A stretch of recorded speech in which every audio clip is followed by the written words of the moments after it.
What it do? Welcome back to the show. I just threw up any old random ass title. I was on my phone and I got the worst reception up in here. Um, what the show gonna be about? I don't know who that is. What it do? Who's in the house? Who's back in the house? We got some new cats. Calvin, first in the building, first to hit the block. All right. We're gonna do this again, but this time we can get on the internet. We're gonna look at some houses. Give us some free financial education, I guess. I ain't gonna call it education because we just checking out. We just looking together, right? Um, I wait. Houses sell in and okay. Let's see what we can come up with. All right, this is good. This is good. Let's see. Did y'all chime in? Oh, nobody chime. And breaking it up into rooms for rent. Okay, okay. Hold on, I gotta grab. I gotta go grab something. Hold on, be strong.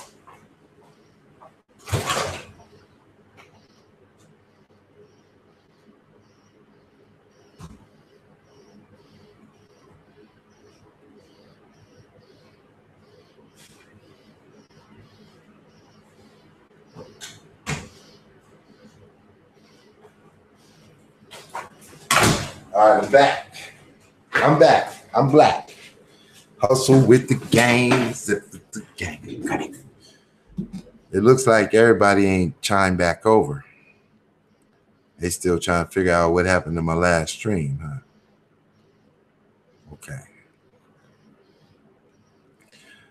All right, it's just me and Calvin, huh? How'd you get the new land so fast? Everybody else still stuck on the old channel. Okay. Let's share some screen real quick. I'm gonna need a hundo out of you today, Calvin.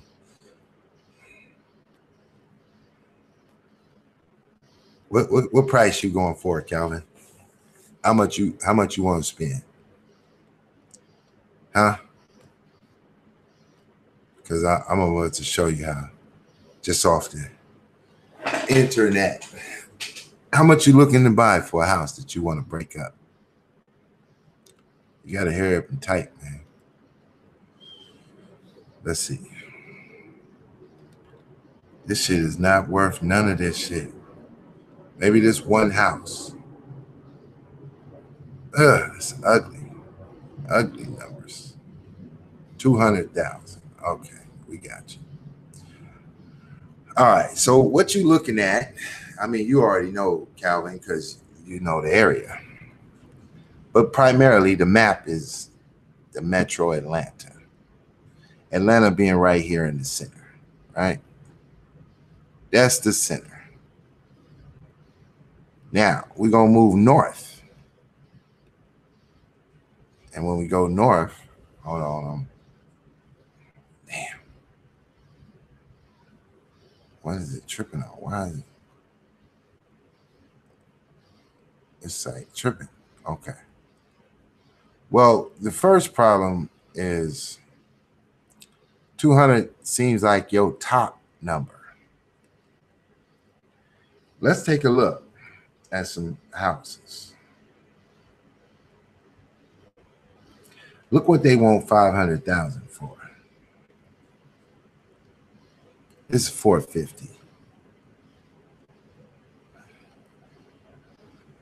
This is what you call a remodel. This is a remodel. They needed to take all this furniture out. I didn't need to see all this furniture. Look at this weird fireplace in the wrong section. of a house. The way it's kind of set up. Let's see. So now you paying for location, but this is a good start point to look at a trend. This is a bad designed house.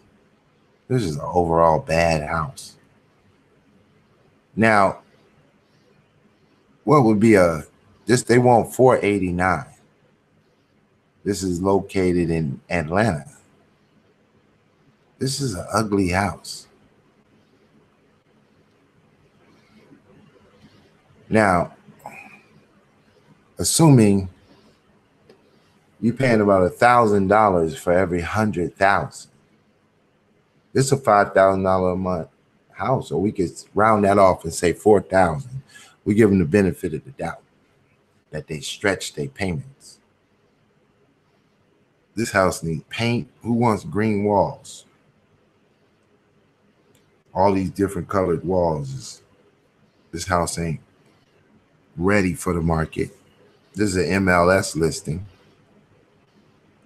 They upgraded some counters and gave us some granite. It's got some old bullshit crap cabinets. Bad. This just is a totally bad designed house. Off the muscle. I can look at this. Look at this kitchen. Look at this garbage. You don't even got no space underneath the sink. This is a garbage house. This tub is the cheapest shit ever. Whew. This ain't worth $450 at all. At all. So in a bad market,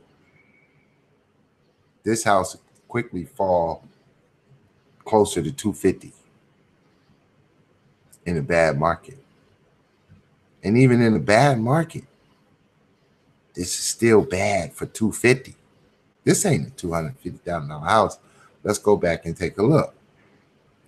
Let's compare it to something for $296, a whole $100,000 cheaper. Now, if I gotta buy one of the two, this is already looking way better. Now remember, we looking in Atlanta where, you know, space is limited. Oh, look at this. Look at this. This is $100,000 cheaper. Kitchen is way better. Now we got a serious problem. Now I didn't get into the details. So this is 1,700 square feet. That's a pretty small house.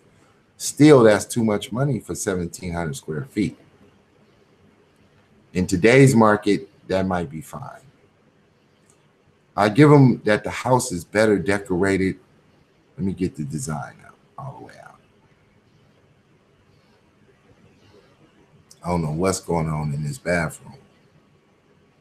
Something wrong with this bathroom. That's okay. Oh, this is ugly. This is awfully ugly. Look, who the hell designed this shit? This is ugly. That bathroom don't cut. Don't cut the mustard. Look at this staircase. Boy, you talk about bad designs. This is another bad design. The worst thing to do is buy a house with a bad design. What's going on up here? This is awful. Okay, now we can see in the background here. What is that? Is that a baseball park? Is that the baseball park? The old baseball park? Oh, okay. So now to really know if this was a good buy, we would have to literally look at 10 houses in the area. Now, let's go back to this super ugly house over here. For damn near 500. Let's get a square footage. Yeah, it doesn't give us any square footage on this property.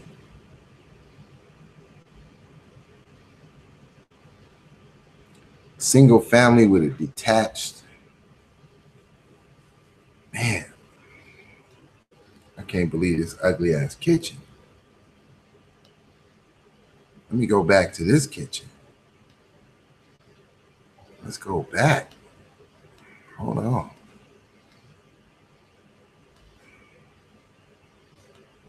It's an ugly home. See, I don't mind this look right here. The stacked square they built. With, you know, they got limited space. So they gave you much room for the limited space. And you stacked on top of each other with a real modern, sleek look. This particular area, I drove by an area that looked like that. Okay, now look at this kitchen. And look at this kitchen. This kitchen gonna cost you $489,000. This kitchen gonna cost you $289,000. I mean, I can't get the square footage on the other home. Roughly, they're in the same area. So then square footage is gonna give you a variation in price. But we could take these two differences in homes and prices, and we can still come up with a square footage price. So if you just take in square footage alone, and let's say you got one house that's 1,000 square feet, and let's say it's going for $20 a square foot or whatever the case. So you got about 200,000, and you got another home, and they want 500,000, but let's say it's only 1,500 square feet. So if they located in the same area, and we just judge them by square footage alone and not by amenities, we can come up with a more rationale of a more realistic price. Then we got to go back to various points in a home. I want to know what the price was when the market was great, let's say in 2005. Then I want to know the price in 2010 when the market was really bad. And then I want to know the price like 4 years ago. I want to see what the fluctuation of the area looked like before, without the adding all the modernizations and upliftments that they've done to the house and looking at those kind of things. I want to see the history of the house and how it handled markets, so I can make a determination what it'll look like in it's to come. You should be buying a house based on what value you think it will cost in a bad market. That's what you want. That's what you want to do. Because in a bad market, you're going to lose all equity. You may even go underwater, and you might see a Hurricane Katrina on your property. You was in Atlanta? Welcome back to the show.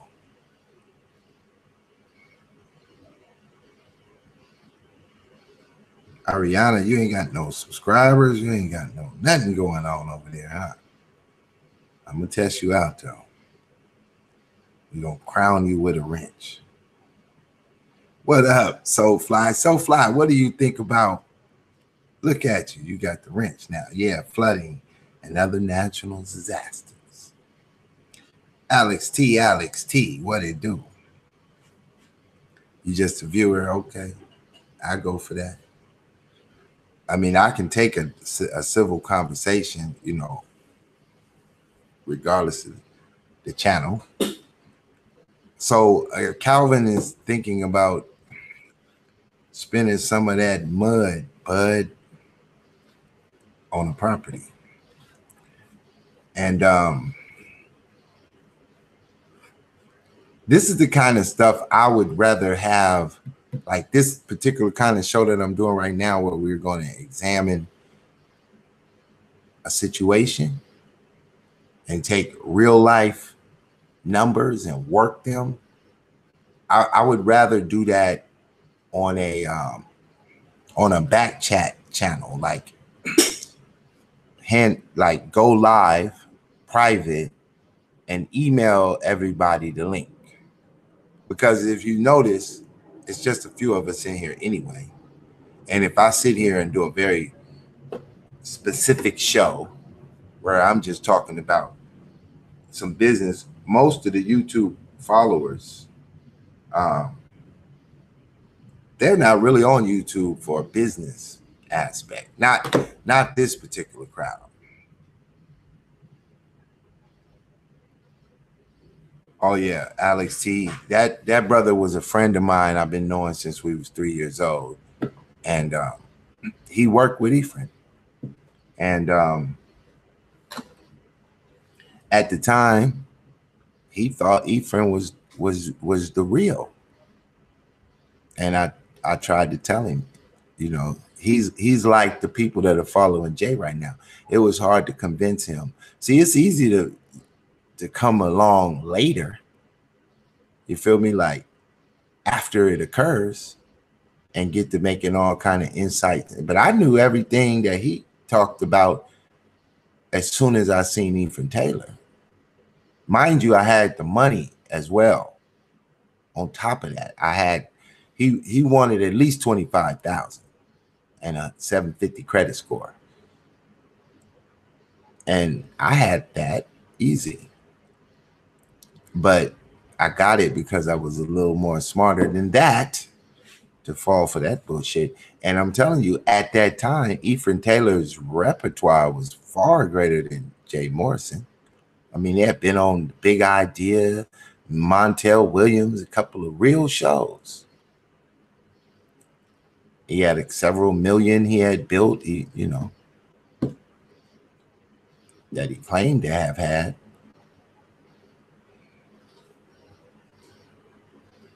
Well, Ariana, I don't know how to say that. Ariane. Is based upon the construction of Jay Morrison. He absolutely is going to follow that path, not because he wants to, but because he's treading on new ground. He's operating in waters that he's not familiar with. And the pressures are going to bust an iron pipe. It's the pressures. Think about it yourself, Ariana. I'm assuming you didn't have some credit cards, right? And you don't get credit cards with the intention that you're going to max them out. But one day you're riding down the street and your tire blow. Boom. You get down to the tire place. The man say, you need 4 tires. That's why that one popped. And the other ones are going to pop soon. Now you got a couple thousand in your account, but that money was already allocated to bills. And then you got money coming. So you say, well, I'm just going to put it on my credit card. I pay it down in the next 2 months. So you put $1,000, $800 down on tires just to turn around, and now you got to get the alignment done and the brakes done. And, you know, now you need an oil change. Then all of a sudden, you know, you done ran the credit card up to $3,000. You started paying it down. You get it down to like $2,000. And then your garage door just doesn't work. And you didn't buy that extra little insurance for your appliances. So now you down there at the Home Depot. You done bought a whole new custom garage door opener. You dropped another $500. And then somebody passes away in your family and you got to take a trip back to Utah and go see one of your great third cousins or whatever. And that trip cost you $1,000. And before you looked around, you had ran your credit card up $5,000 in the same time period that you was claiming you was going to pay them tires off. Just because pressures started to come in that you didn't anticipate. And anybody listening to Jay Morris should be able to realize that he apparently doesn't really know what to do. And he's trying to be real careful. But this is only the beginning. But further down the road, I'm telling you, you acquire a property. You got a construction guy in there. He didn't heard about the Jay Morrison $1 million prize. So he down there, he know you paying. He didn't work for you before. And then he start working, and before you look around, you just paying out of pocket. And then right when you was about to sell the property, chaos ensues. Then you got internal stuff going on. People's emotions, they don't feel like they're being treated right. That's damn near every company. Somebody don't feel like they're being treated right. So just little internal shit going on. And you really don't want internal beef to get out because everybody will panic. So you start having people sign non-disclosure agreement, and you know what I'm saying, all kinds of little documents. Some slick lawyer then came along and told you you need to get this and that and get everybody to sign it. You got to protect yourself. And it just starts turning into chaos. And when you stepped in with a good heart, you didn't realize you had a good heart in a water full of sharks. And their favorite meal is hearts. They love to eat hearts. And so you become a shark. So it's the road paved with good intentions, headed to hell. That's all it is, you know. But better yet, if this was just a regular investment, you wouldn't even be making them kind of statements. Only thing you want to know is, what does the paperwork say? You don't want to know all the rest of this nonsense about, you know, are we building the black community and all this ridiculous shit? And then he's constantly trying to cover his tracks. Constant. Oh, you know, we get money from the white man, and, you know, we'll take money from anywhere as long as they understand we're going to be building the black neighborhood. You're not building the black neighborhood. You don't got enough money to do that. 50 million is not enough money to build a black neighborhood. Unless you're going to build a ghetto. Who wants a ghetto? It's just going to be, that's why I named that show The Logistical Nightmare. Because it's just beginning. I mean, his workload is low right now. Now ask yourself this, Ariane.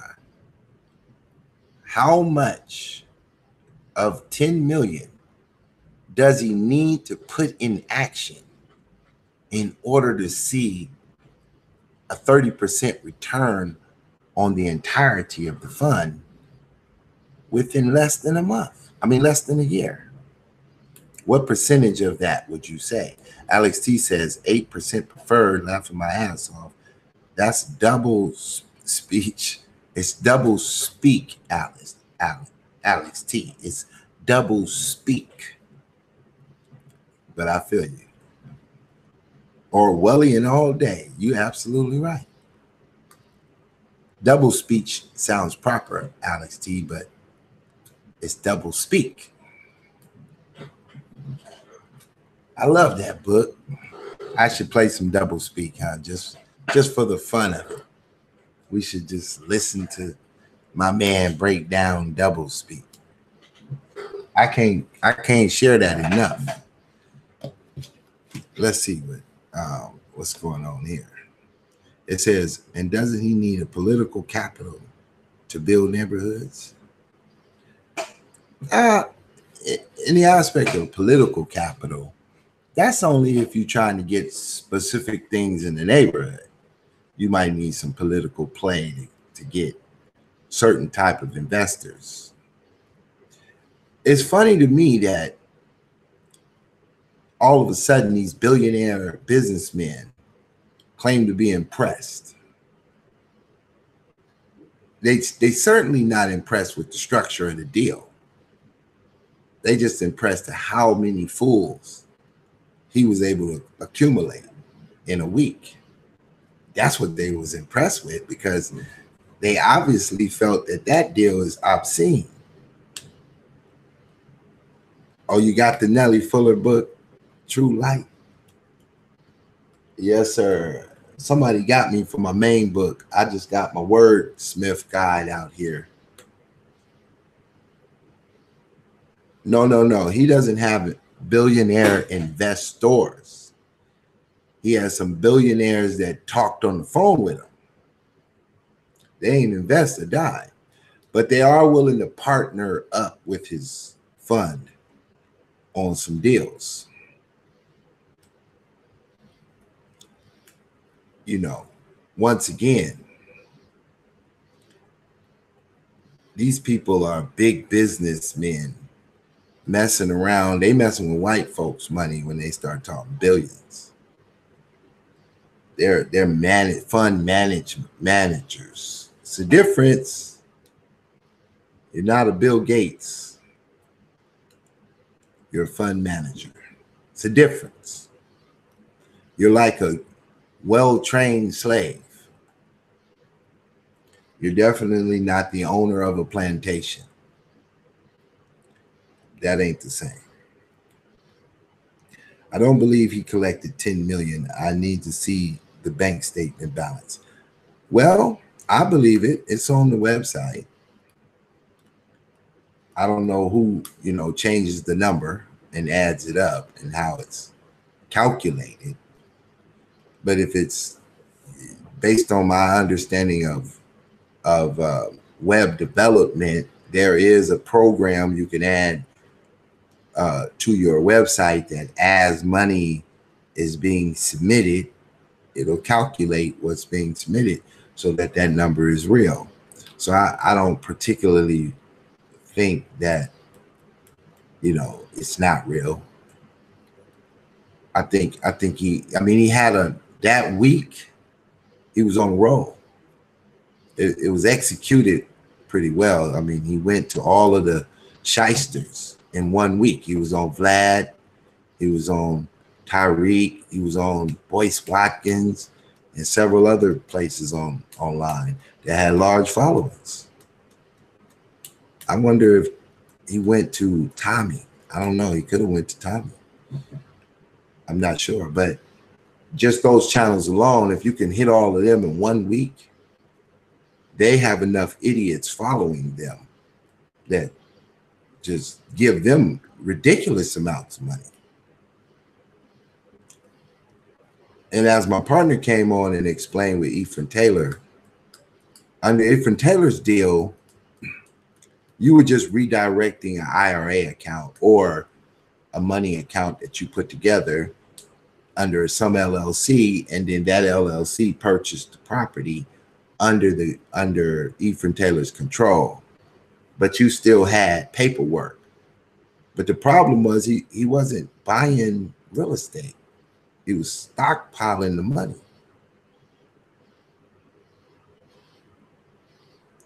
I think the money is real. I have no indication that the money ain't real. I mean, just because it's in the bank, like you say, he has restrictions on what he can do. But those restrictions ain't gonna stop him from getting rich.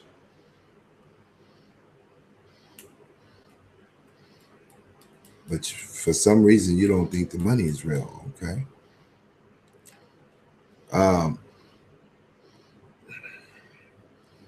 I mean, he claims that when he ain't live, him and his team is diligently at work, viewing emails. Now, imagine the logistics so far. 10,000 people have something they want to say. Some want to know When will they get their piece of paper that they paid for? Others want to submit deals. Others want jobs. Others just want to say thank you, and so on and so on.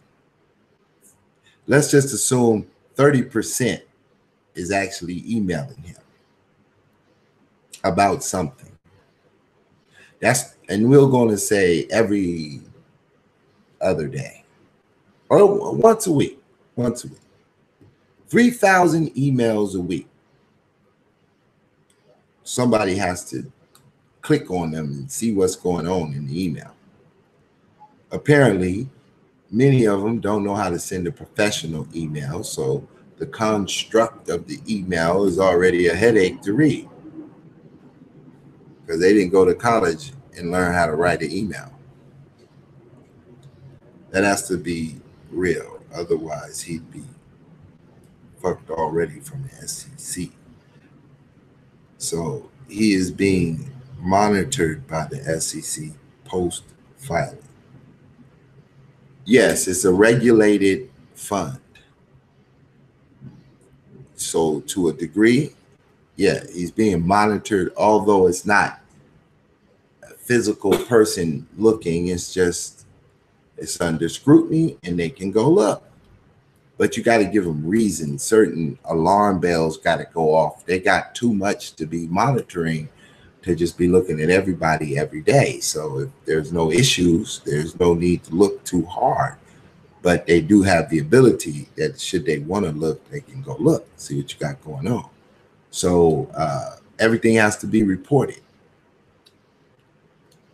And that's the purpose of the trust. That's how he gained so much trust with the sheeples that jumped into that fund. So far, the money is on lockup.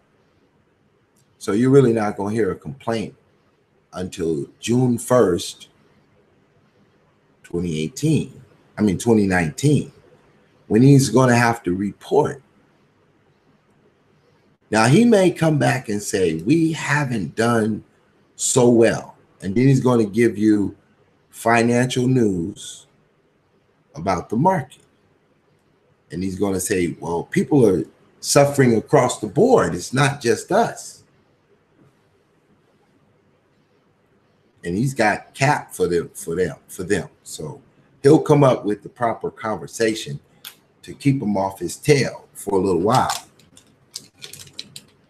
And then he may decide if he can't pay out in the first 12 months, he'll roll it over another quarter. And then another quarter, because based on the wording of his contract, there is no guarantee of anything. It's based on an idea of a 30% return. Let's go take a look and see where he's at. He's interesting for a little while. Y'all tuned in because of this. So to keep y'all interested in my channel, I'll talk about it a little more. I know he's sick and tired of tone talk. Let's go see. Let's go take a little look-see at what's down the pipeline. Woo-wee! His funding came to a drip, drop, dry. It ain't moving no more. Let me share this with you. All right. So apparently he had a great week. And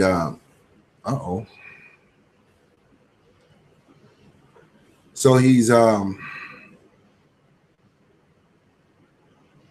he didn't even hit his target. His target was 15 million. He's 79% of the way to that.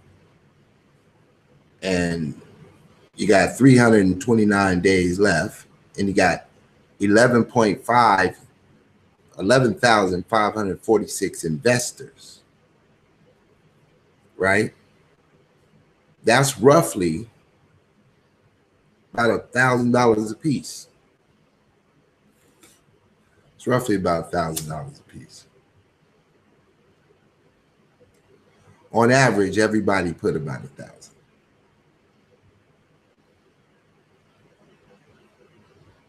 Now, he says he's going to purchase hotels, apartments, schools, and hospitals. I can tell you right now, schools are 8 million. He most likely ain't gonna buy one of them. He's not even gonna come close to a hospital. He might well not even think about buying a hospital.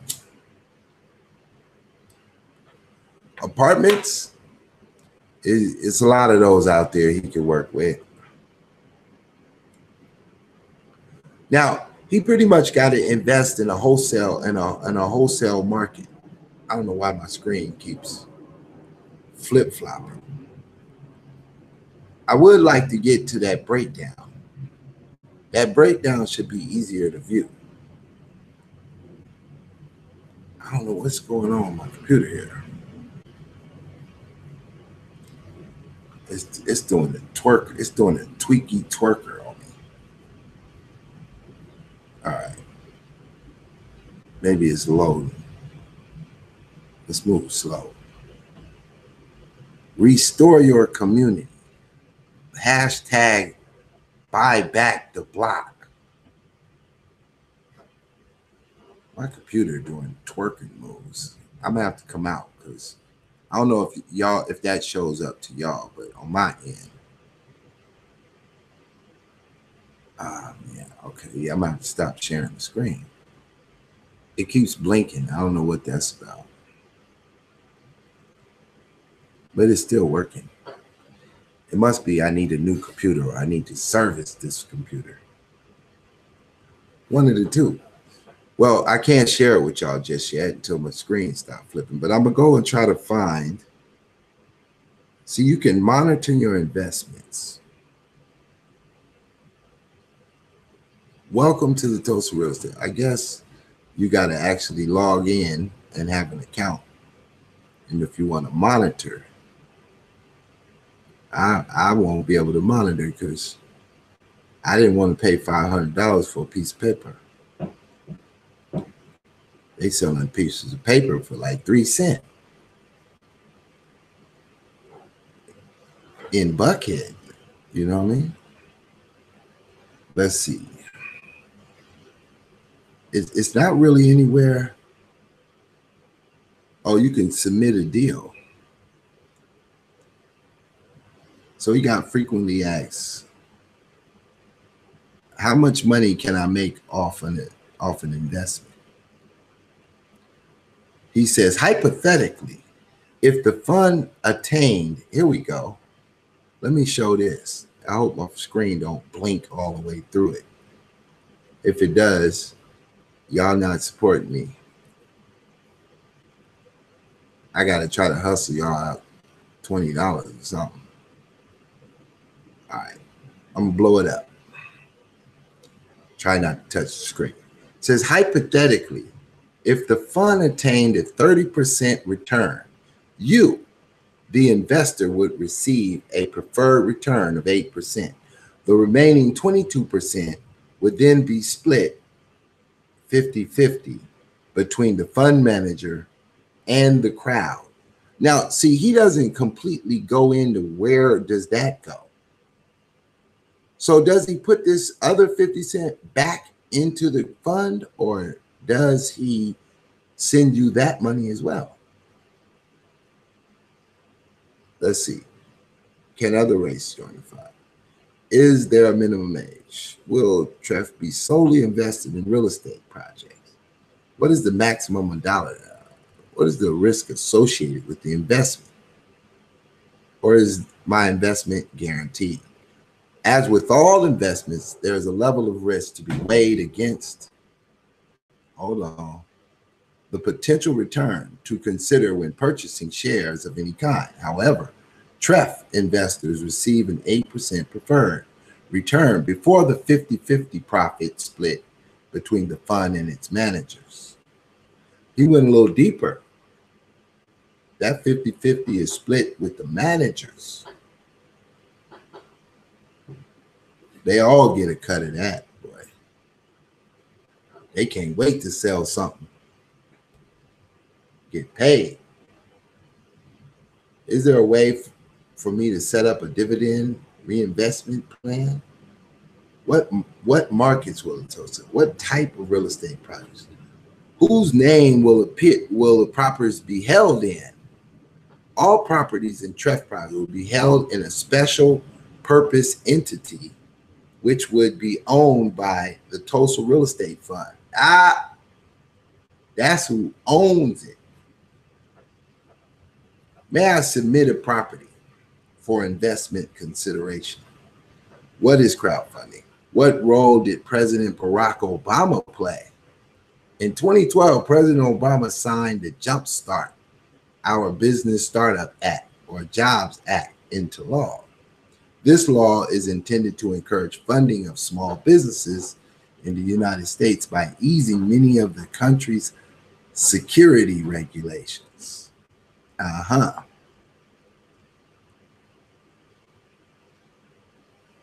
Is there someone I can call to check up on my investments when I need to? Let's see. Yes, give me a call. Call us at 1-800-844-73-TULSA or send us an email at info@tulsarealestatefund.com using the subject line customer service to inquiries about your account status or for general customer service.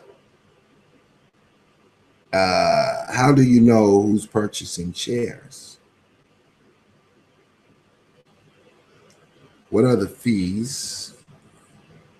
Can I invest in my broker? Is it possible to download an app? Can I pay via credit card? Oh, shit. Currently, we only accept HCS wires and checks. There's a $25.50 processing fee. How do I go about investing in the fund? Can I invest in the fund internationally? How do I update my profile picture? Fund facts. Number of shares, 1 million. Price of shares, $50. Now check this out. Who determines if the share value goes up or not? Is that determined by the value of the properties? Does he just make a random, he decide shares are now going to cost $100 a piece?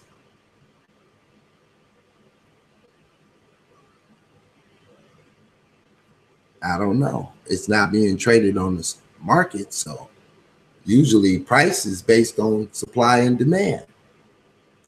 If this was on the market, it would already be less than $50 after the initial release. It would already be less than $50 based on the fact nobody bought the shares. And there's an abundance of supply and not an abundance of demand. That would drop the price down already. But because his is not set up in that way, it's just a fixed $50. It's a sad deal. It's a sad deal. Somebody like it. Chi 2, the fund must profit in order for investors to get paid. The operative word is profit. That's true. Who is the crowd? The crowd is the people who invested. The crowd equals investors? Yes. The investors is the crowd. Jay has already said for 2 years he and his team didn't get paid. There was nobody to pay him. There was no crowd until June 1st. That's when the crowd showed up.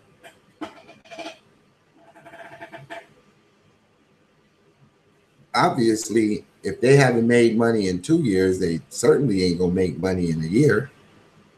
What was they doing for 2 years? They weren't buying anything amongst themselves? Were they all broke? What were you doing? And how was you living? Off savings?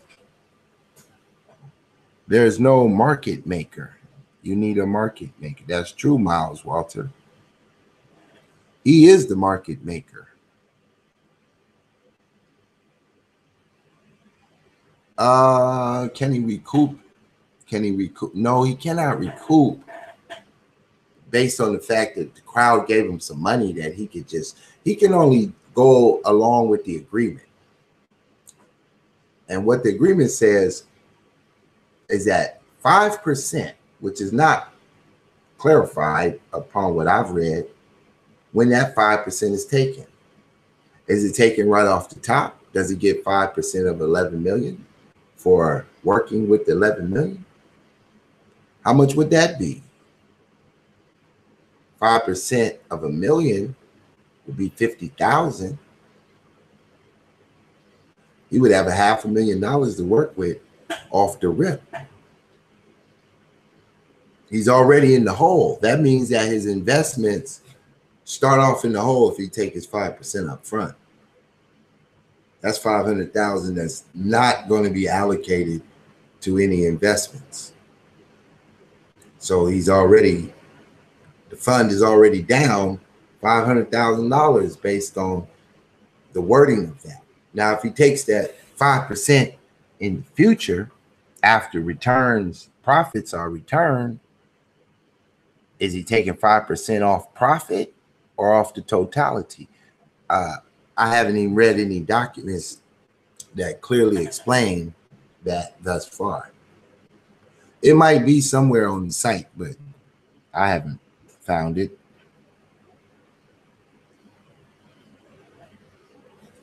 I'm still waiting on Garfield to come over here and explain why this is not a scam. I guess you can say he hasn't done anything illegal just yet.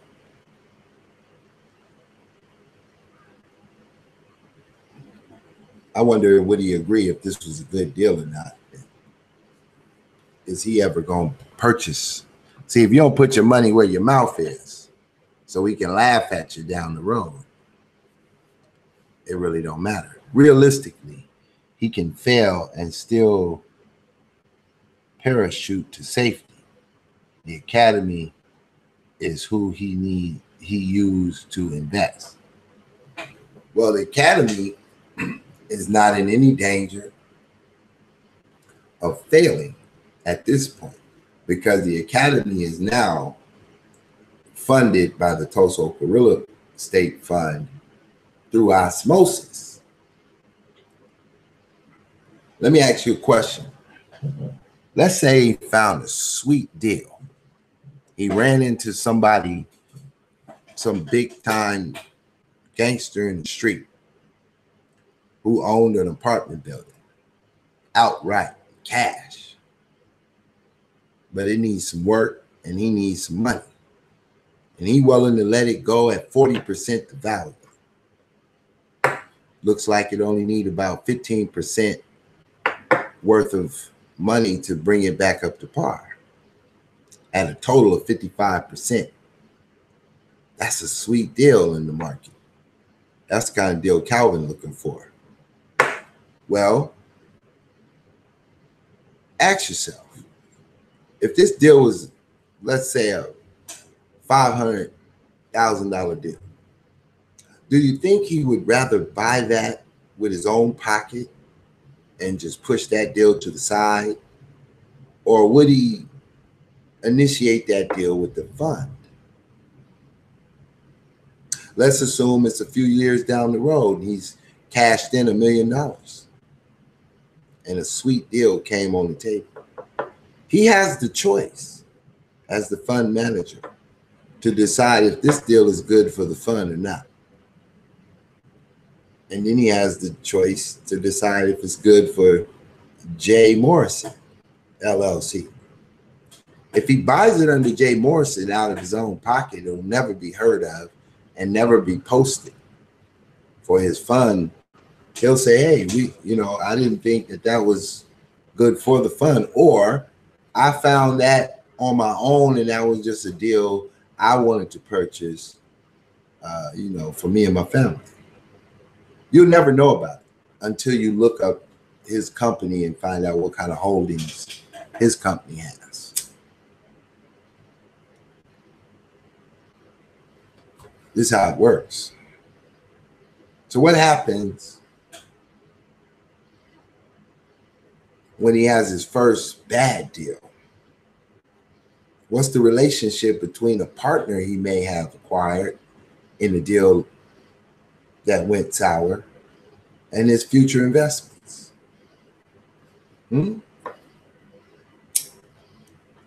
What happens when a slickster comes along with a great profile and starts presenting all kinds of deals? And he just believes in this guy far too much. And this guy drags him underwater in some bad deals. Because see, it apparently Jay Morrison plans on relying on multiple other people other than himself, with titles such as lawyers, real estate attorneys.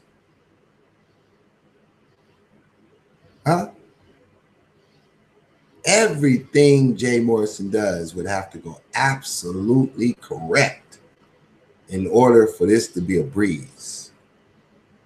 And that's just not realistic. Issues arise.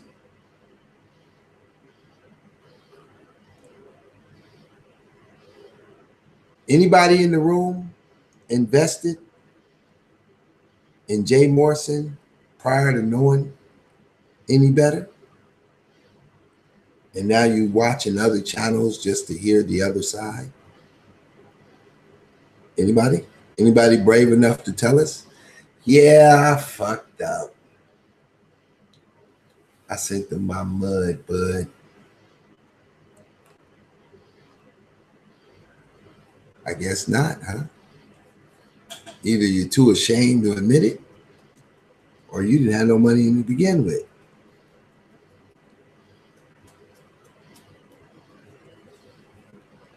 I think the Million Man movement at one point was, he claimed that he had $1,500 set aside, and he was, you almost got in there, Miles. What made you turn back? Why did you turn back? What light bulb went off in your head? Did you hear another channel? Tone Talk convinced you? What happened? What made you say, hold up, wait a minute? What's going on? Why did you turn away from it? You didn't want your money on lockdown for 12 months? How much was you thinking about investing?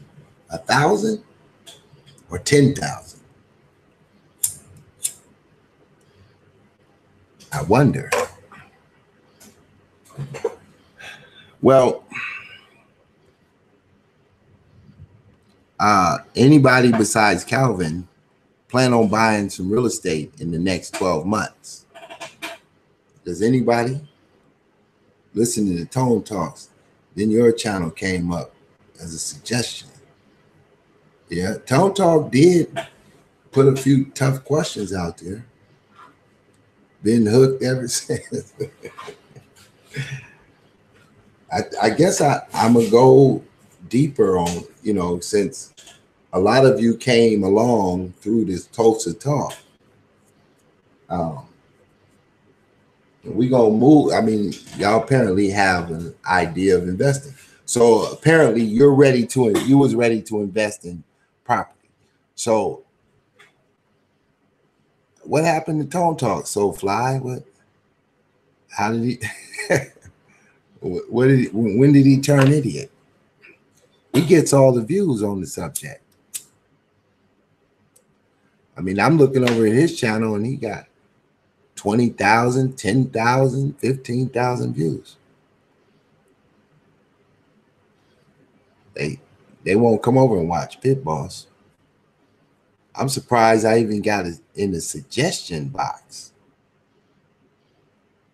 So if we can find 5 people among us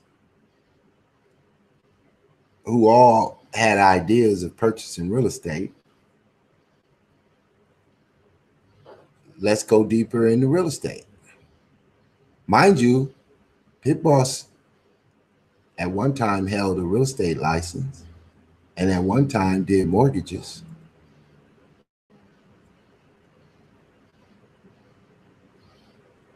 Uh, oh, you didn't know that? You didn't realize that Tone Talk was a socialist begging for more government control? He waiting on the government for change. That's pretty much the socialist view. And now they can't see the benefits of some of the moves Trump making, because a lot of times, you know, black people tend to slide with Democrats. And I don't know, I'm not sure if y'all understand that the Democrats by majority are socialists. Demand the government. How the fuck you gonna do that? I was on the bandwagon until I heard an opposing view. Oh, you must have listened to my show, Tone Talk, the socialist Tone Talk. I could have really devastated Tone Talk's viewpoints. But I really couldn't listen to too many of his shows. I mean, it's hard for me to listen to an uneducated socialist. But I went in on a lot of socialists throughout the course of my YouTube career here.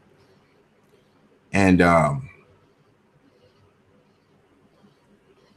mean, it for black people, it kind of stems from the 60s and the so-called revolutionary mindset of the 60s. We still suffering from that occurrence. Let's see. How your broke, powerless ass gonna make the government do anything? Power only respects power. Oh, snap. So Fly, you done did a full 360, girl. You remember when you first came on my show, you was hard up against Pit Boss.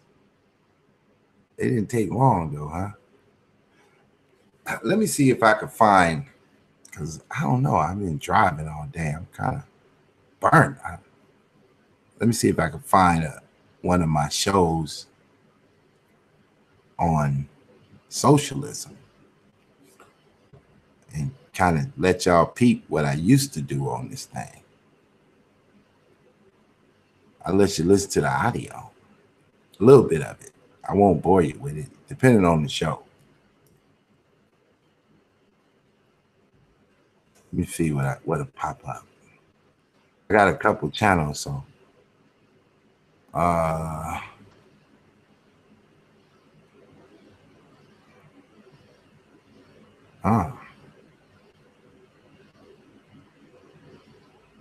W.E.B. Du Bois. Let me try something else. Pull up my other channel. I mean, go on to a different web browser and go to a different. Okay, I already got it set up. Great. That's great.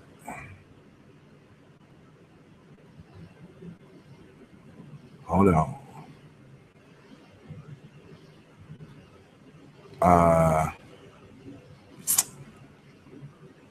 Socialism. That's a tough subject for people.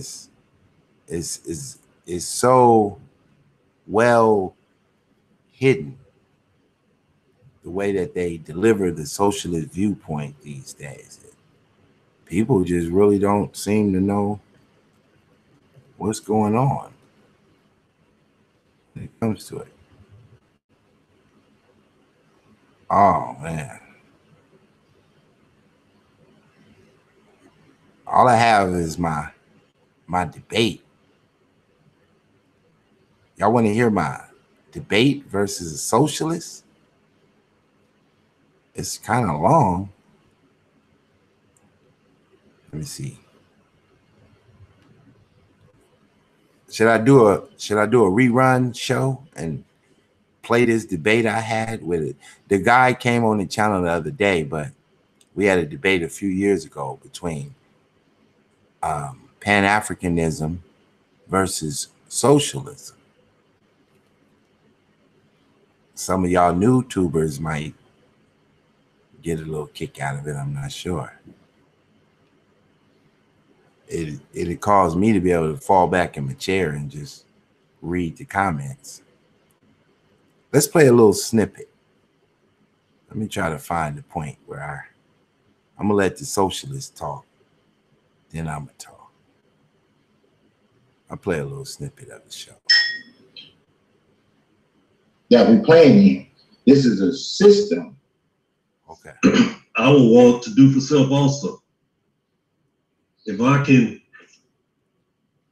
take a group of people and kill them off of their own land and take their land and take their resources without any repercussions, hey, what's wrong with that? I'm doing for self. The problem with it is we live on a planet with a bunch of people, and we're responsible for everybody on this planet. And just like when a nuclear bomb is dropped in Japan, the whole planet suffers from it. When you take nuclear waste and put it in the earth is contaminated, the water is contaminated. We live in a social system. We're not on a planet by ourselves.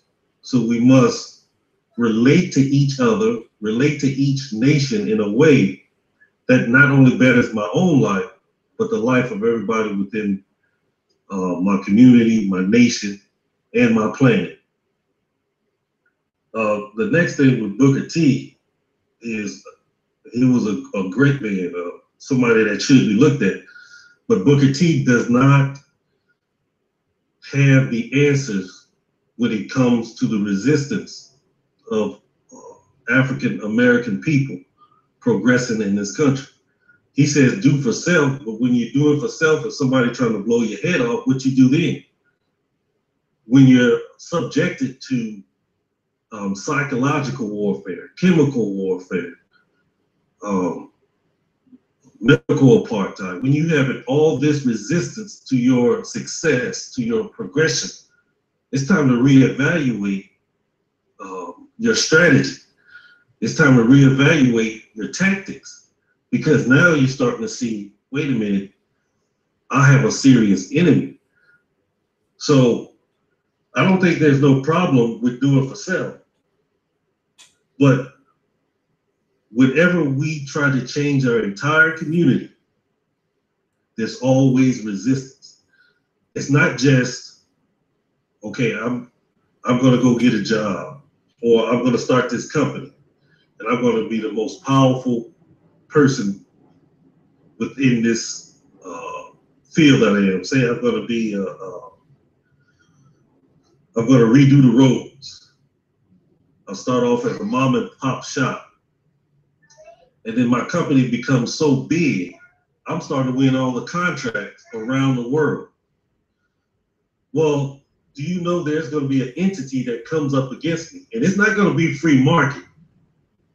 They're not going to say, oh, just let the free market handle this. No, they're going to hire a group of people to take me out so they can take those contracts.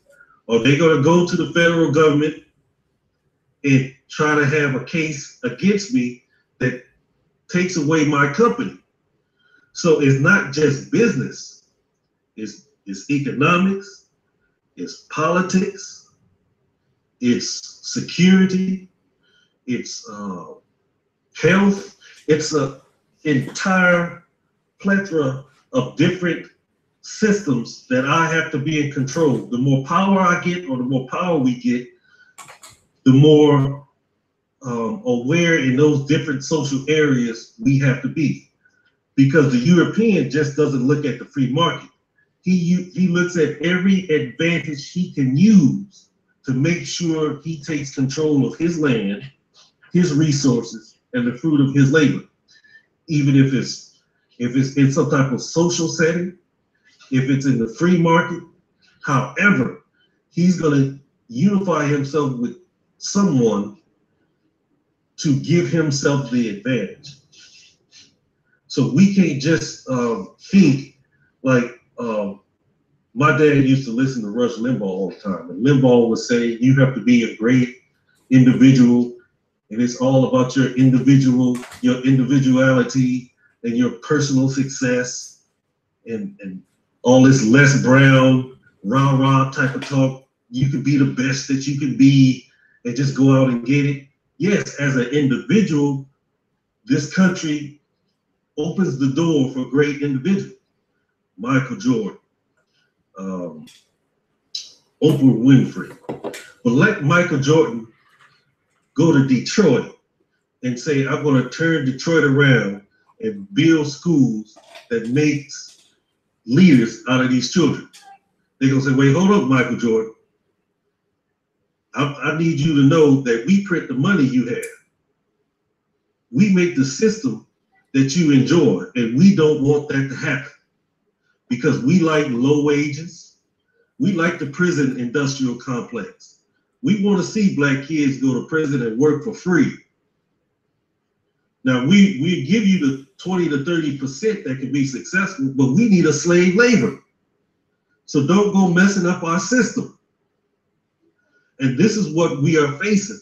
And it's not just economics. We're going to have to do it on an entire social, and people hate this word, a social revolution, because there's so much bad connotation to that word, and it just means change. It means transformation, a renewing of your mind. That's, and we have to do it socially as a collective. Now, everybody not going to make it. I mean, we got walking zombies in our neighborhood. There's nothing you can do with a zombie. Once a zombie is a zombie, there's nothing you can do with it. So we have to push that we make sure that our kids don't turn into zombies. And it's going to take an entire social effort to do so. We'll stop right there. There is no defense or security for any of us except in the highest intelligence and development of all.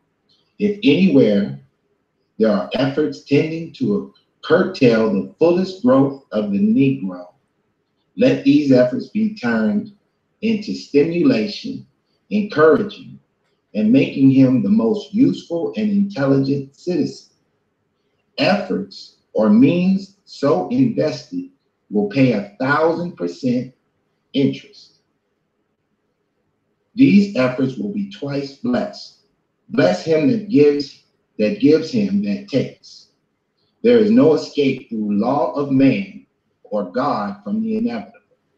Nearly 16 million of hands will aid you in pulling the load upwards, or they will pull against you the load downwards. We shall constitute 1/3 and more of the ignorance and crime of the South, or 1/3 its intelligence and progress. We shall contribute 1/3 to the business and the industrial prosperity of the South, or we shall prove a veritable body of death, stagnating, depressing, and retarding every effort to advance the body politics. Booker T. Washington, The Atlanta Exposition Speech, September 18, 1895. This is how long ago a Black man broke down the politics.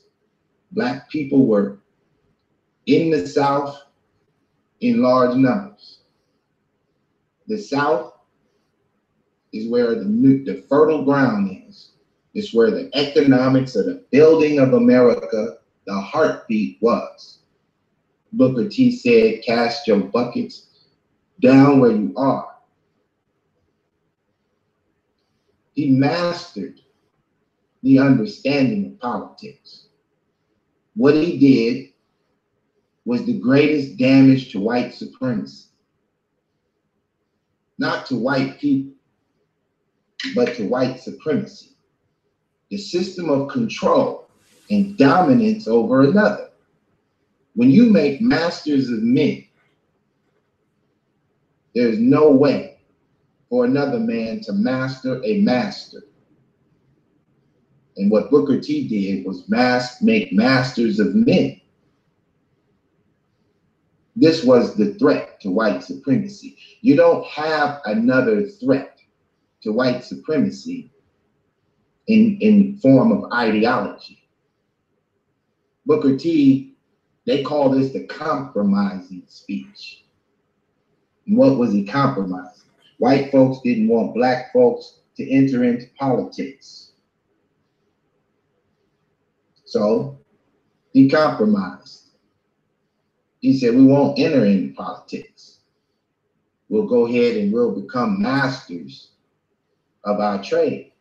We'll be master brick makers, master electricians, masters of all the technology happening. But this was just a ploy. This was temporary. See, Booker T died a young man, and still Oprah Winfrey ain't put the kind of work in he put in. And you can't name another man that put this kind of work in. Marcus Garvey, they give him a lot of credit, but Marcus Garvey only points to Booker T. He don't point to anybody else. This is the reason why he had to be shipped out the country. What crime did he commit? Why does he got to go? How did he fail? This is black nationalism. This ain't socialism. This ain't integration. The Bible don't teach integration. Jesus ain't about integrating. He's not about to get with the Egyptians. He's not about to side with the Greeks. He ain't trying to blend in with the Romans. He laid down a foundation and said, it's this or death. There's no other way. This is no integration going on over here. And in the same tone, with the same position, these masters of men, they would follow the same understanding. Booker T. Washington would go on to say, I do not believe in waiting for a heaven of the future. If we imitate the life of Christ as nearly as possible, heaven will come about more and more right here on earth. These are his words.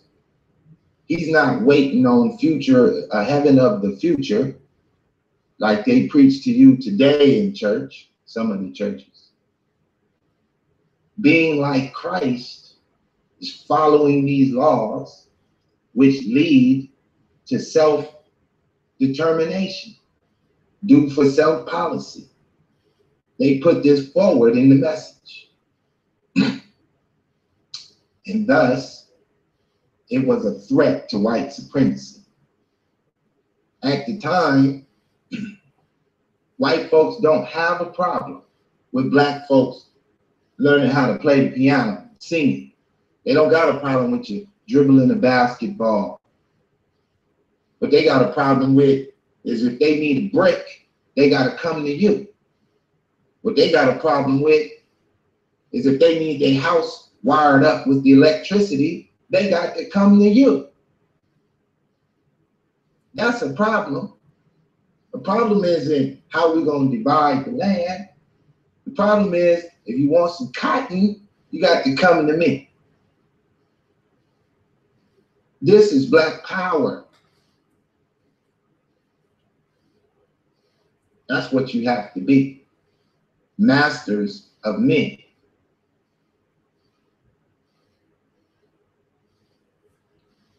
I give you the floor.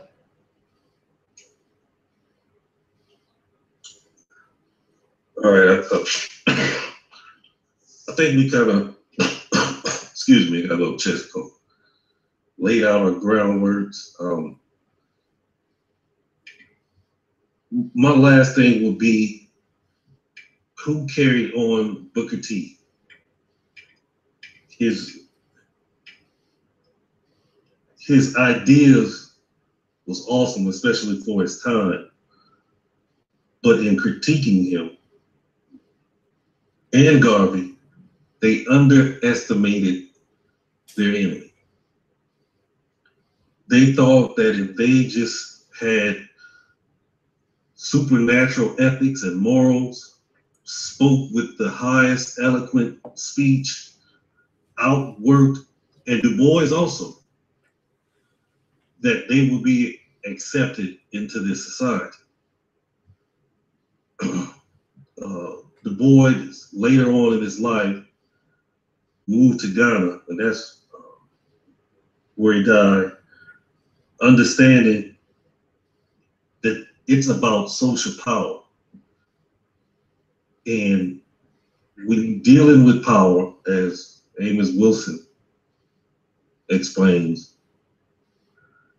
power will never give itself to somebody under them.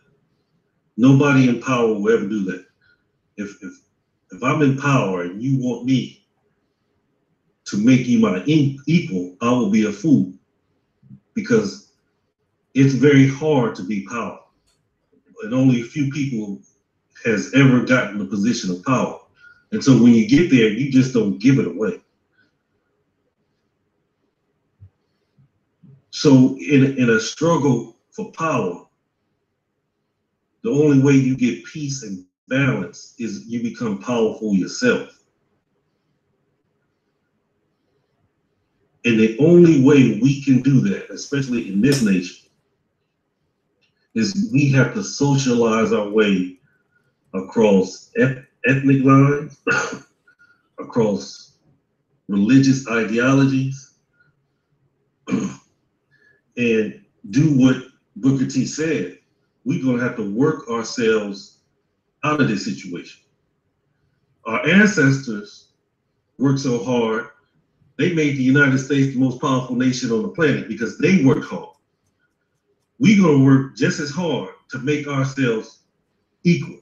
We're going to empower ourselves by how hard we work, but we have to do it together across multi-ethnic, multicultural, and what I mean multi-ethnic and multicultural. If you're a Hebrew Israelite, if you're a Christian, if you're a Moor, if you're a Muslim, you control your area. Let's say this is the Hebrew Israelite or the Christian or the Moor state or the Moor community. You have your community. You raise that community up. But we send delegates to a central area and say, what is the collective problem? One group may have a famine, a shortage of apples, and another group may have a surplus. And so if we work together, we can ensure that our children will always have something and have a better future. That's what socialism is. That is not only the future of our people, but it's going to be the future of the world. The whole world is entangled in global trade. You can't be on an island by yourself and think that you're not going to be influenced or infected by another nation. The whole world has always been in global trade. Maybe at the early beginnings it wasn't, but now everybody talks to everybody. Money and currency is flowing from one country to another country. People leave one nation to go work in another nation. Socialization is already here. The talk of just being a separatist on your island, those days are over. So that is the future. And the only way that our people are going to come out on top is, as you said, we're going to work our way from the bottom. But we have to work our way from the bottom as a collective. And that's my final word. Starting from today, you got men such as Claude Anderson. He's building the paradigm. Going back further, you got Theodore, one moment. You got Theodore Roosevelt Mason out in the 50s. You got Medgar Evers. You got many men who kept this mantle going. But you have to understand, they were up against the Jewish-funded organizations. They're just going to be dominant for that period in time. Same way it was during slavery. You had Martin Delany going up against a slave system. Prior to him, you had Nat Turner going up against a slave system. And before that, you had David Walker going up against a slave system. So just because the particular circumstance is huger than you, you cannot say that the ideology is dead. As long as one man is living with this ideology, it's still alive. Because one man can teach 1 million men. And all of a sudden, we back. If you believe that somehow you have found your American dream in this integration, then brother, I'm going to leave you in this integration. Because doing for self is never going to stop for Black folks in America. It may not be the situation now. Now, we're not saying when you think of segregation that we are speaking about we got to go live in a little corner and you can't have no white friends, or you can't go attend, your favorite white opera. That's not what we mean by segregation. When we talk about separatism, we're talking about in the form of our money. Because the only thing that white folks integrated was our economics. And that's it. You haven't been integrated in any other way except economically. They took what you had and now it's theirs. You're not integrated when it comes to schools. They got white schools you can't attend. You're not integrated when it comes to communities. They got areas you can't live. You're not integrated into politics. They got positions you can't have. So when they told you integration, that meant they wanted to integrate into your economics. So when we talk about separation, we're talking about our economics. You can live where you want. You can be friends with who you want. But we're about to separate our economics, separate minds from yours. Let me control minds by my self-determination. This is a simple solution. The problem is we got brothers pushing socialism on us. We got leaders selling us out for positions. Cornel West recently said that the Black folks who are in the foreground of the news, they have taken on comfortable positions and they've sold their people out. We got economic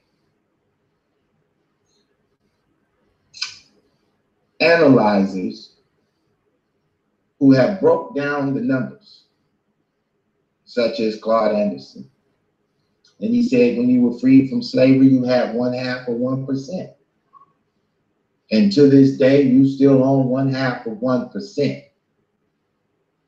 Now you talk about Black Wall Street, guess how much percent they owned? They owned at least 99%.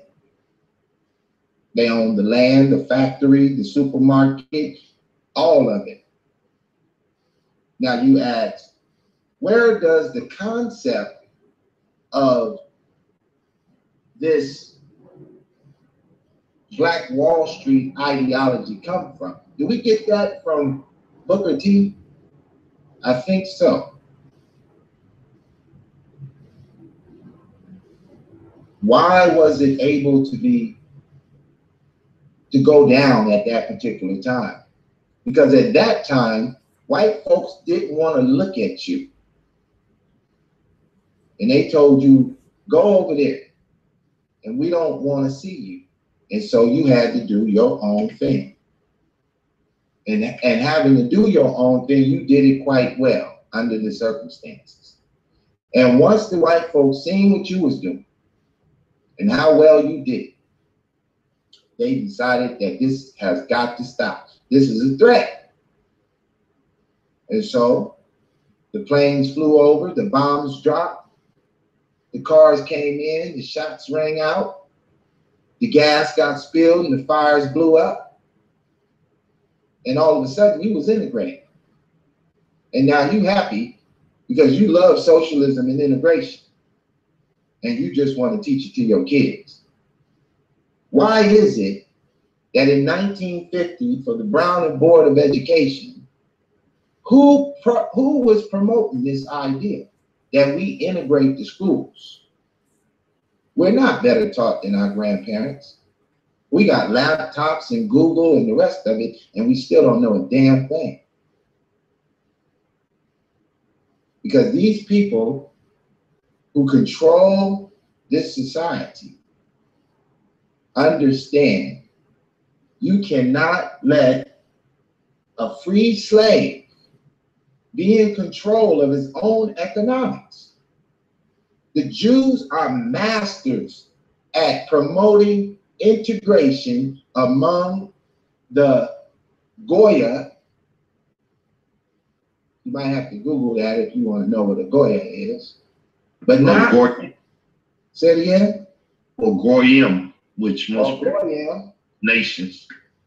But foreign. See, they want to promote integration for you. They want to put, you want to be gay? They'll give you the money to go out and march around and be gay for you. But for them, segregation. Chinatown is segregation. It's for Chinese people. That's why it's labeled Chinatown, not Integration Town, Chinatown.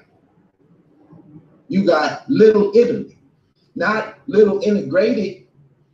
You got Little Italy. Well, where in the hell is Africa Town?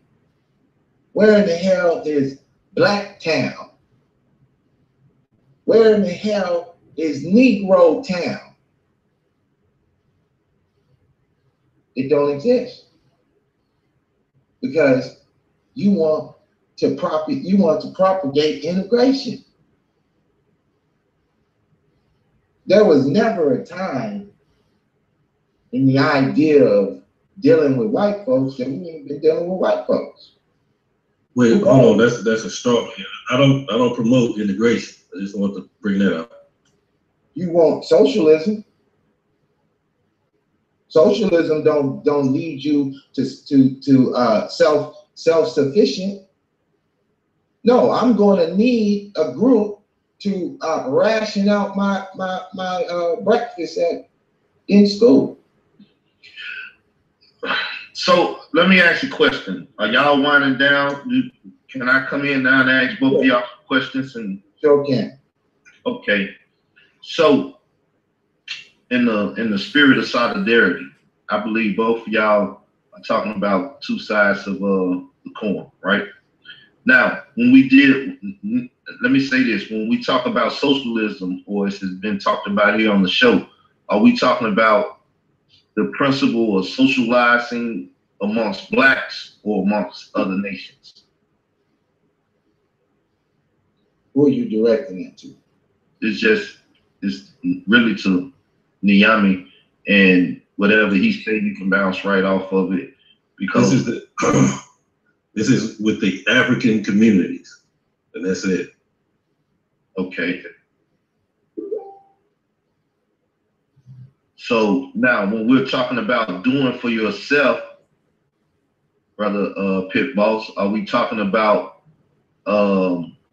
just individually, or are we talking about the Black nation as a whole, or the Black community as a whole? It implies the entire nation, the entire Black nation.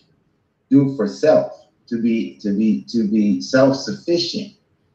It doesn't mean that you can't collect a white dollar, that you can't do business with other nations.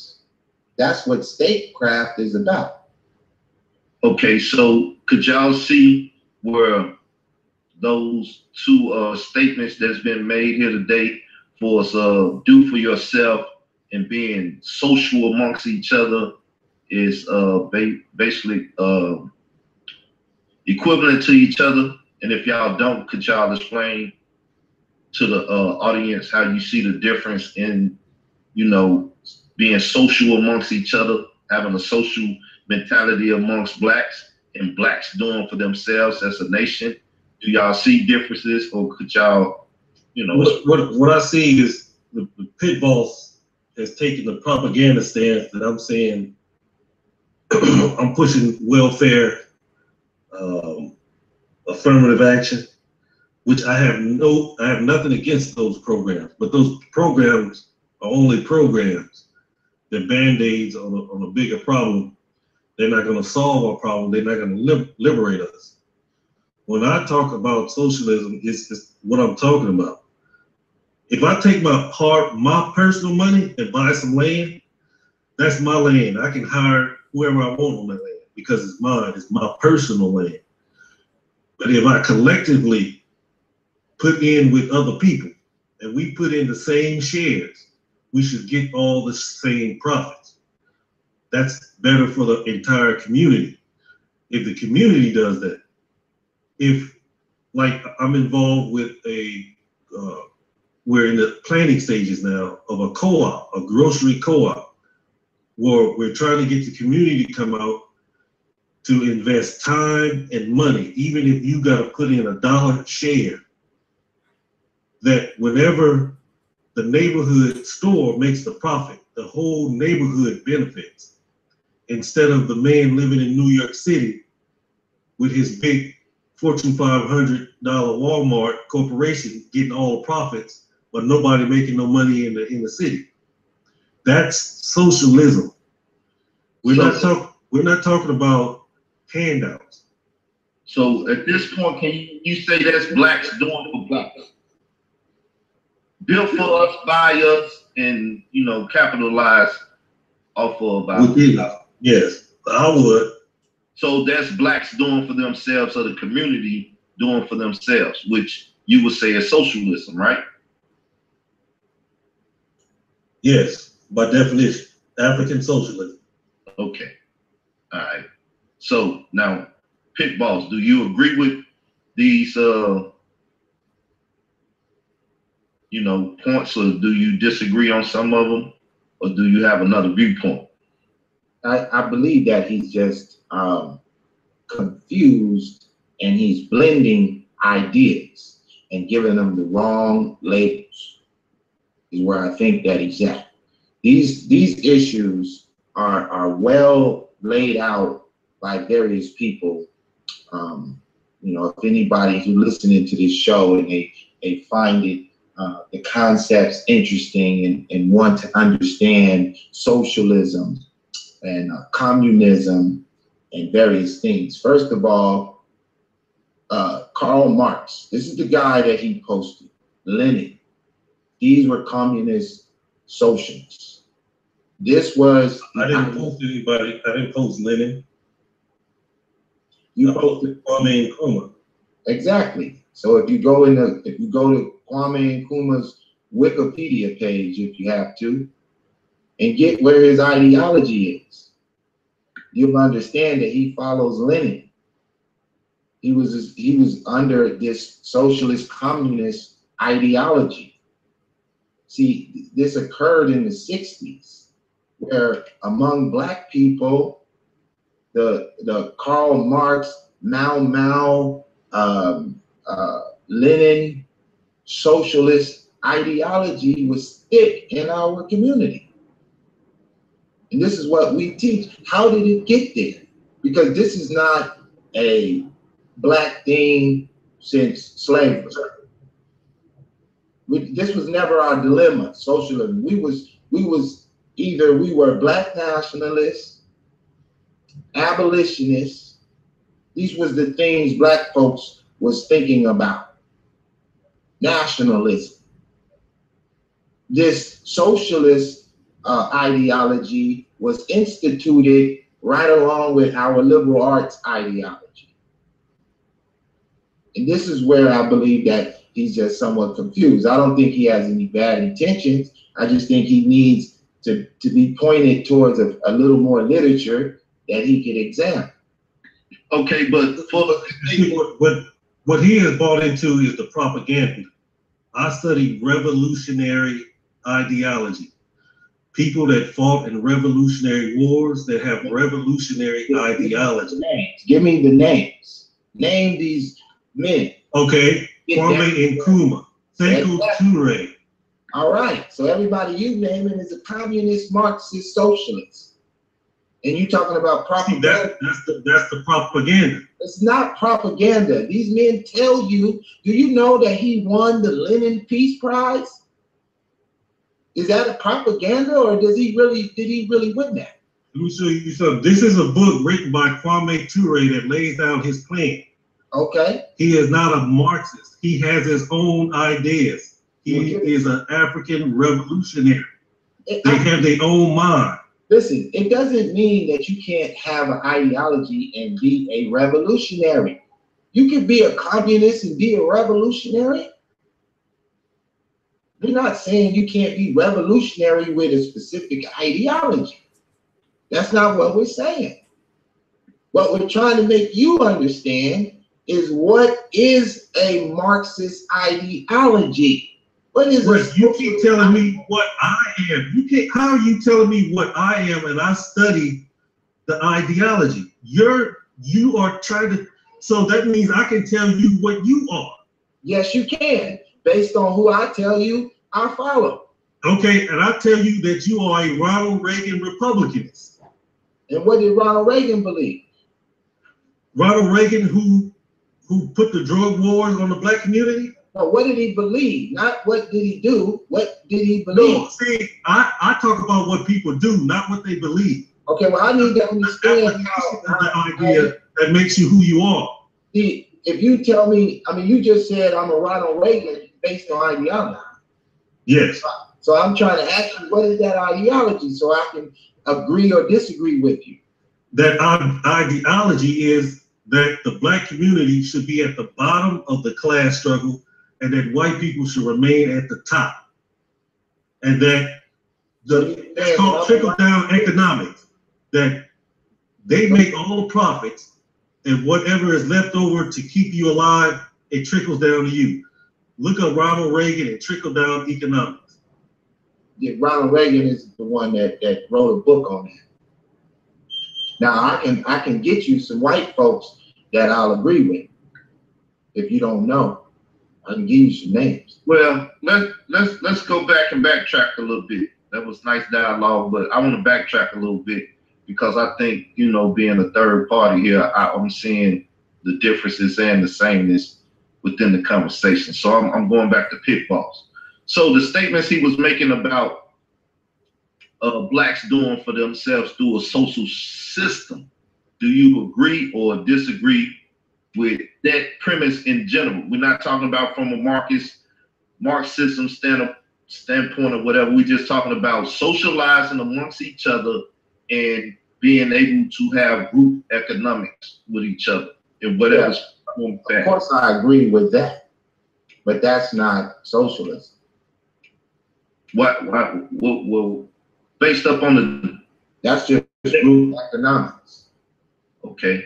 Which I agree with group economics. I agree with co-ops. Booker T. Washington. I mean, Martin Luther. Not Martin Luther King. Martin Luther. No. Marcus Garvey had co-ops. There's nothing wrong with having a co-op. A co-op doesn't determine how much, you write a contract, we all get a piece of the pie, and we start a business. Well, okay, let's look at it again. I'm gonna go back to Niami on this then. So as you stated in the conversation, you said that the Israelites control their stuff, the Moors control their stuff, and the Comedics and the Nubians and the RBGs, who whichever different forms of them control their things. Wouldn't this be sort of in the sense of capitalism, of they owning and controlling their own things, but yet bringing it all together to one market and socializing with each other with their goods and services?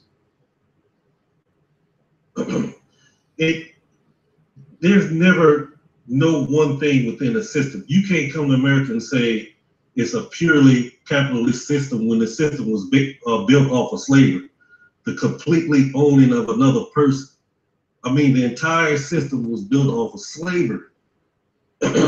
So there's going to be factions of all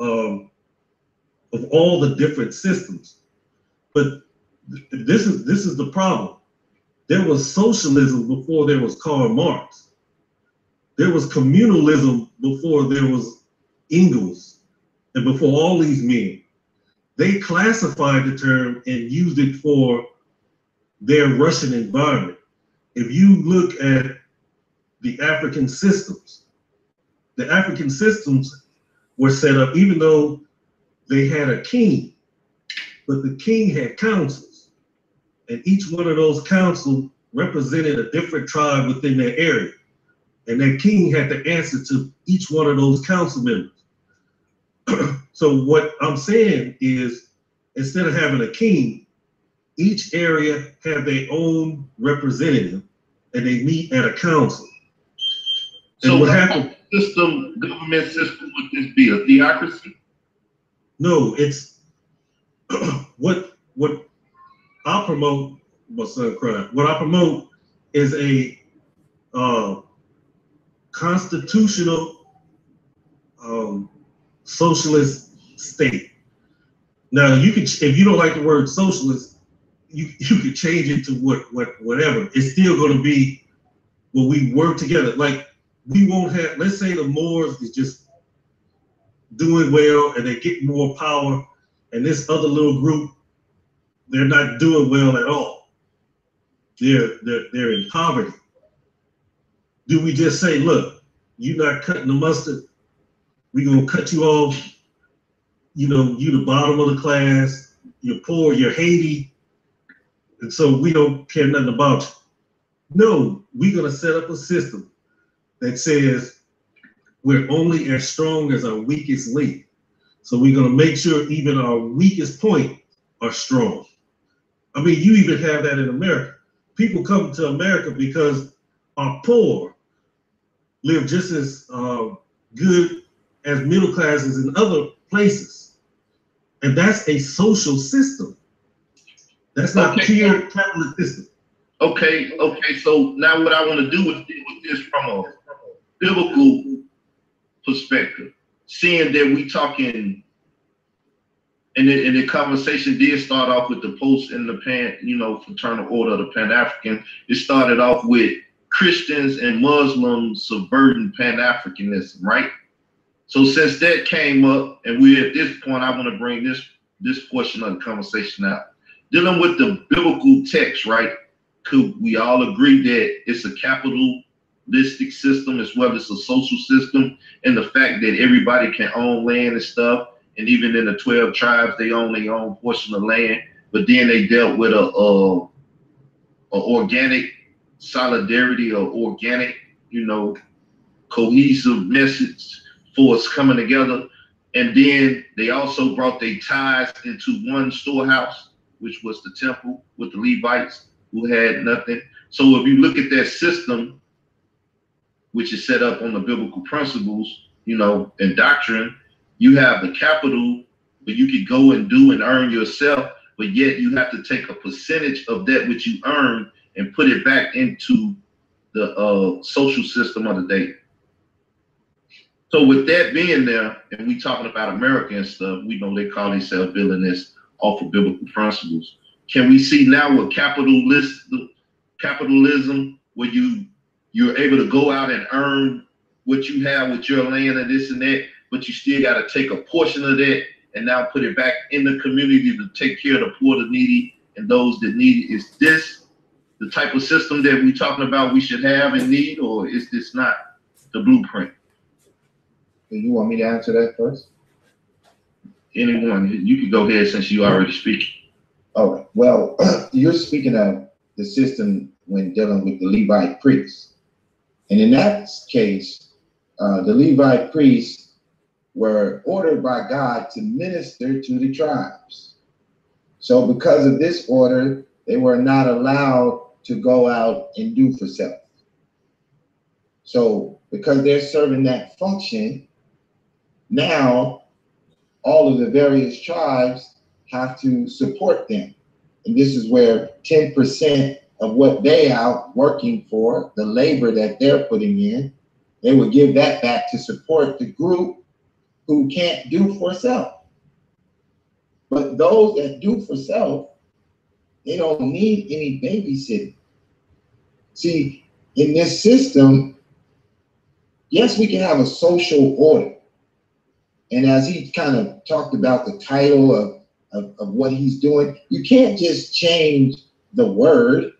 You have to change the ideology. Either you're going to create a socialist paradigm, you may want to go vote for Bernie Sanders. Or you're not. You're going to create a capitalist paradigm. And you can go vote for Donald Trump.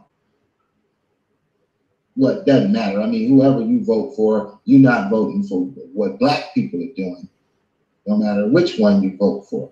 Yeah, but that's why I'm trying to keep it in a sense that if we look at just the terminologies and what they denote, right? Capitalism says you're able to make capital off of whatever you have, your goods, your services, things of that nature. Socialism says the capital and the things that you have, you should share with the rest of society. So you go make the money and you share with society. Right. Things that we talking about for, like I said, just the biblical principles and stuff. I agree that it was for the Levites because they had not amongst the people, so the people took care of them. But they also took care of the strangers that was, you know, running around, and the widows and the orphans, those that was in need. It was the social system in that kingdom or in that paradigm. So if we look at this, now listen, now how are they taking care of them? Are they just handing a biscuit out every morning? No. They're training you to be a master of a minute. See, you come to them, they're going to train you how to do for self. That's the training that you get. You don't come here to get a handout. You come here to be somebody. Be all you can be. This is what the groups we are up against teach and do. If we don't do what they're doing, we will never catch up. These people teach their children to build and own, and they are not going to come out and share with you. That's what we need to be teaching. Build it, own it. well, to quote Booker T, as you was quoting him earlier, he's saying all things that are purely social, right? We can be separate as fingers, right? Yet one as the hand in all things, you know, for mutual progress in the things going on. So don't get the word being social, dealing with one another, confused with the ideology of socialism. That's totally different. Words sound similar, but not the same. No, see, that's the propaganda right there. But that's propaganda. If you say it's propaganda, why don't you just read the definition or something? Why don't you just give us the definition?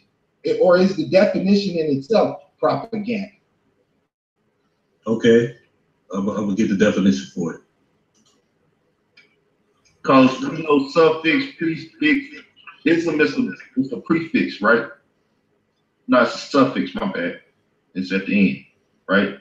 So social itself means something, and then to put the ism on it takes it to another. Right. Can you hear me? Yeah. Socialism is a social and economic system characterized by social ownership and democratic control of the means of production, as well as a political theory and movement that aims at the establishment of such a system. Social ownership may refer to public ownership, cooperative ownership, citizen ownership of equity, or any combination of these.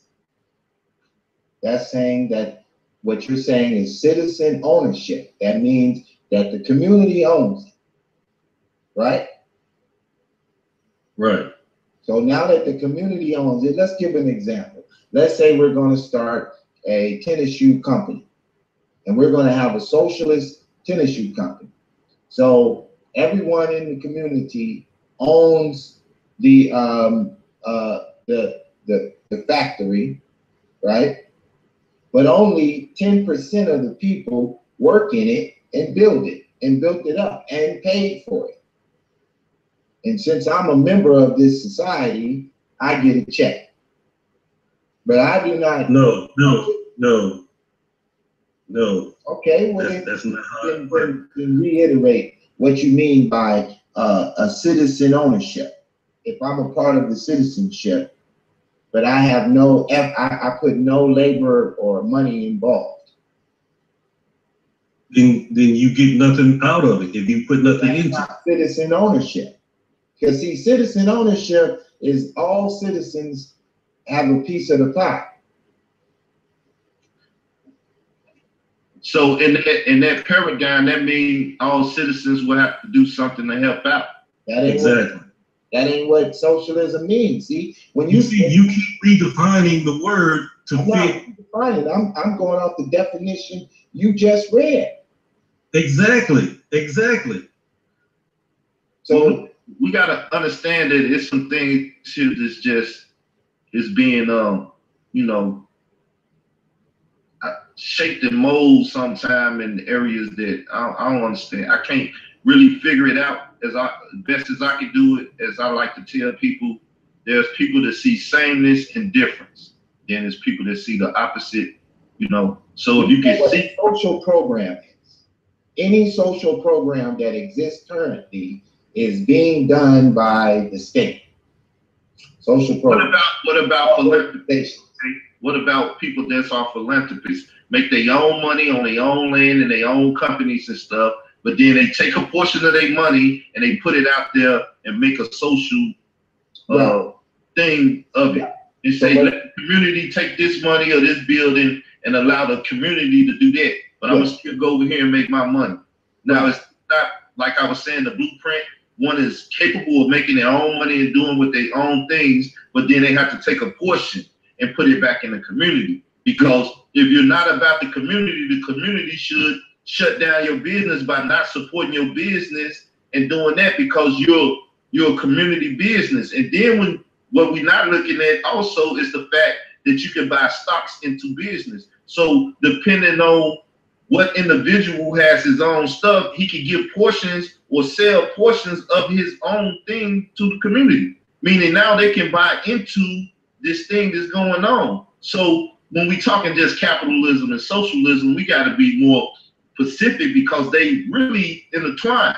If you really look at them, they both intertwine with each other. It's just the functionality sometimes in the sameness and differences that people use in their meta programs allow them not to be able to see the other portion of person view. So hopefully we can do that show one day, but this time is good. I'm gonna shut up. Y'all go ahead.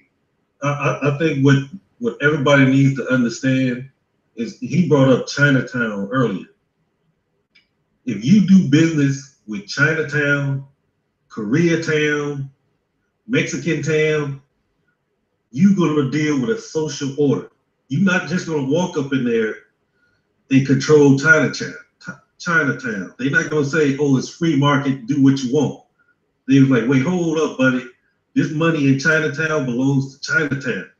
And there's an order within Chinatown that you have to follow if you're going to do business with the Chinese. The same thing with the Koreans. The same thing with the Indians. I'm talking about the people from India. I do business with them. And so if I go into an Indian neighborhood, I deal with one man. One man said, we got 10 houses that need these services. But you're going to deal with me alone, and I'm going to deal with these 10 houses. If you don't want this contract, then you don't deal that way. So they take their family social status, which is an elder, one of the elders, and tell him to handle the business of 10 different families. That is a social structure. Socialism or capitalism or however you want to look at it depends on who do you want to control the nation. Wherever the power lies, that's who control the nation. So right now in America, 1% controls this nation. 1%, you go from 1%, 5% to 10%, and then you got the 90% or the 85% fighting over the scraps. And it's like we keep fighting. We're like that hamster on a wheel chasing that piece of cheese. You know, we think we're working harder to get there, but that small percentage is still taking control. But if the people, we take control of the education system, we take control of the political systems in our neighborhood, and we work together socially, we can control a little bit more. We're never going to have full control because the people that print the money is going to maintain control. The people that print the money control the guns and the weapons. I mean, that's just the bottom line in this nation. But you have to think in a social way when dealing with any type of nation. Or you might want to use another term and say collectivism, right? Collectivism is socialism. I would say I don't argue with that, but if you use it in another frame, then you can use another definition, and it may not. Right. But that's why I say the propaganda. Well, I mean that's all good, but this is the question I gotta ask y'all now. Some people hitting me up. Do y'all mind other people being a part of the conversation? Because it seems as if you can let them in. Okay. Yeah. So for anybody out there, if you riding along and you don't want to use your data or whatever to get on a Google Hangout, you can call in by calling 312-985-7865. That's for anybody that don't want to show their face too. It's like the Uber of the Hangouts that we normally do for y'all out there that know that. But if you want a link, just hit me up at facebook.com/Israel Doctrine if we're not friends. Hopefully it won't go to my other box. I don't think I got a block on mine like that. But hit me up in one of the groups and let me know if you see the link and you're watching it from a link that you want to get in, and I'll send it to you. So with that said, let's get back to the conversation. I want to bring out a good point. Absolute power corrupts, absolutely. So I don't believe that any one group, any one people should have absolute power. I believe in a balance of power. So you have to have a balanced society where power is throughout the society. And you do that constitutional law or however you write up your laws, that there has to be a balance of power, because absolute power corrupts. If it's capitalist, communist, socialist, feudalist, however it is, if just a single entity, a small group of people maintain power, it's going to corrupt. That's just the human nature. I mean, we have enough human history to know that that's going to happen. You have to have a balance of power to have a better society. Nothing is perfect, but I mean, we can strive for perfection. we can learn from our mistakes. Mhm. Okay, you can bring the callers if you like. Yeah, I put the number out there, and for the brother that I put it in one of them Google Hangouts, so I don't know who all might pop up, but I thought you had somebody to wait. Yeah, the brother Consul asked, and I sent it to him, but I put it. I don't know if it was in his personal. Yeah, it looked like a personal one. So if anybody, he might pop up. No one else got the link so far.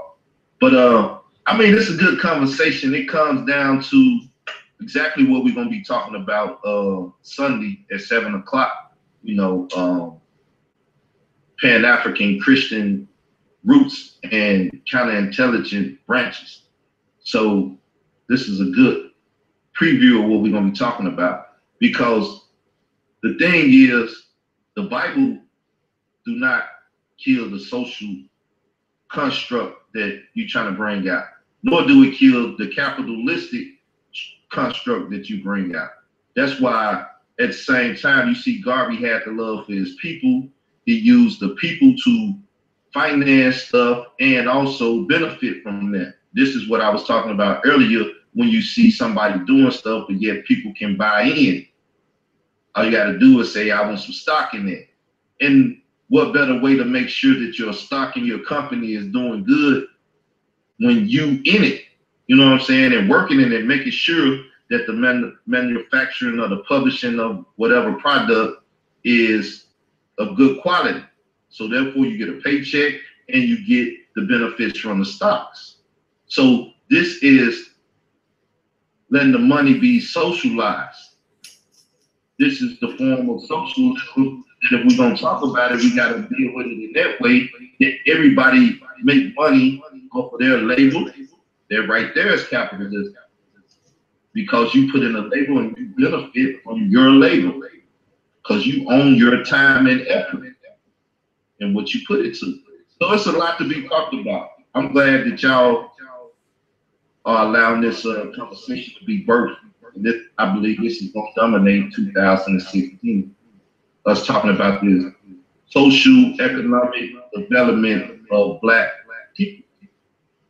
Okay, let me add this. And I hear a background on the call. I don't know if you might need to mute yourself. I think we can get background if you can. There is a economic professor, if you want to call him, named Thomas Sowell. He had a book called The Thomas Sowell Reader, which he probably have about 30 books, but this is just one. And he has a quote from this book. And he says, socialism in general has a record of failure so blatant that only the intellectual could ignore or evade it. Now, he has plenty of books on socialism, economics, how it affects us. I mean, he's probably one of the masters in the field among whites and Blacks. And he got 3 decades of writings on this topic.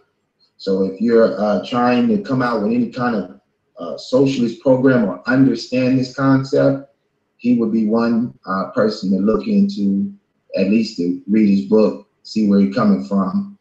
And this particular quote comes out of the book, The Thomas Sowell Reader. And he gets deep into this very concept that we have. I mean, this very conversation that we have. I just put that out there for some of the listeners who may feel like we haven't properly laid out our platform, that they can check that out. Okay, so Consul, you've been watching whatever you wanted in. What's up? Well, yeah, you know, these certain topics, they do motivate and start me to want to lend a voice, and this is very important. Our social and political structure that is a byproduct of white supremacy upon all non-white people, and it's a topic that sometimes gets or becomes circular because we don't want to deal with a lot of uncomfortable facts that we have to deal with in regards to us as a people. I do believe that we need to isolate as non-white people to deal with our social issues as a people before we can actually operate and maintain a level of peership in this society overall. We need a universal voice amongst all our people that are non-white, and we need to create a sense of symmetry and unity. And I think one of the facets is commerce. And this is what I specialize in, which is commerce and understanding finance and how finance powers an economic structure.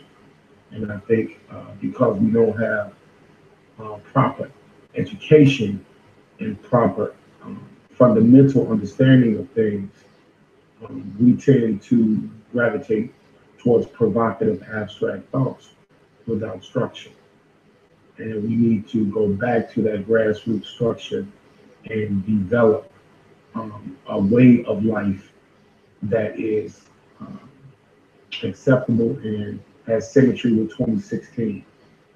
So this is why this really intrigued me, and I think this is a dynamic conversation because it opens up many facets, and we need to know what the byproducts of socialism are, because they reach very far and very vast in how they affect the behavior neurologically and linguistically of people due to programming as a byproduct of white supremacy.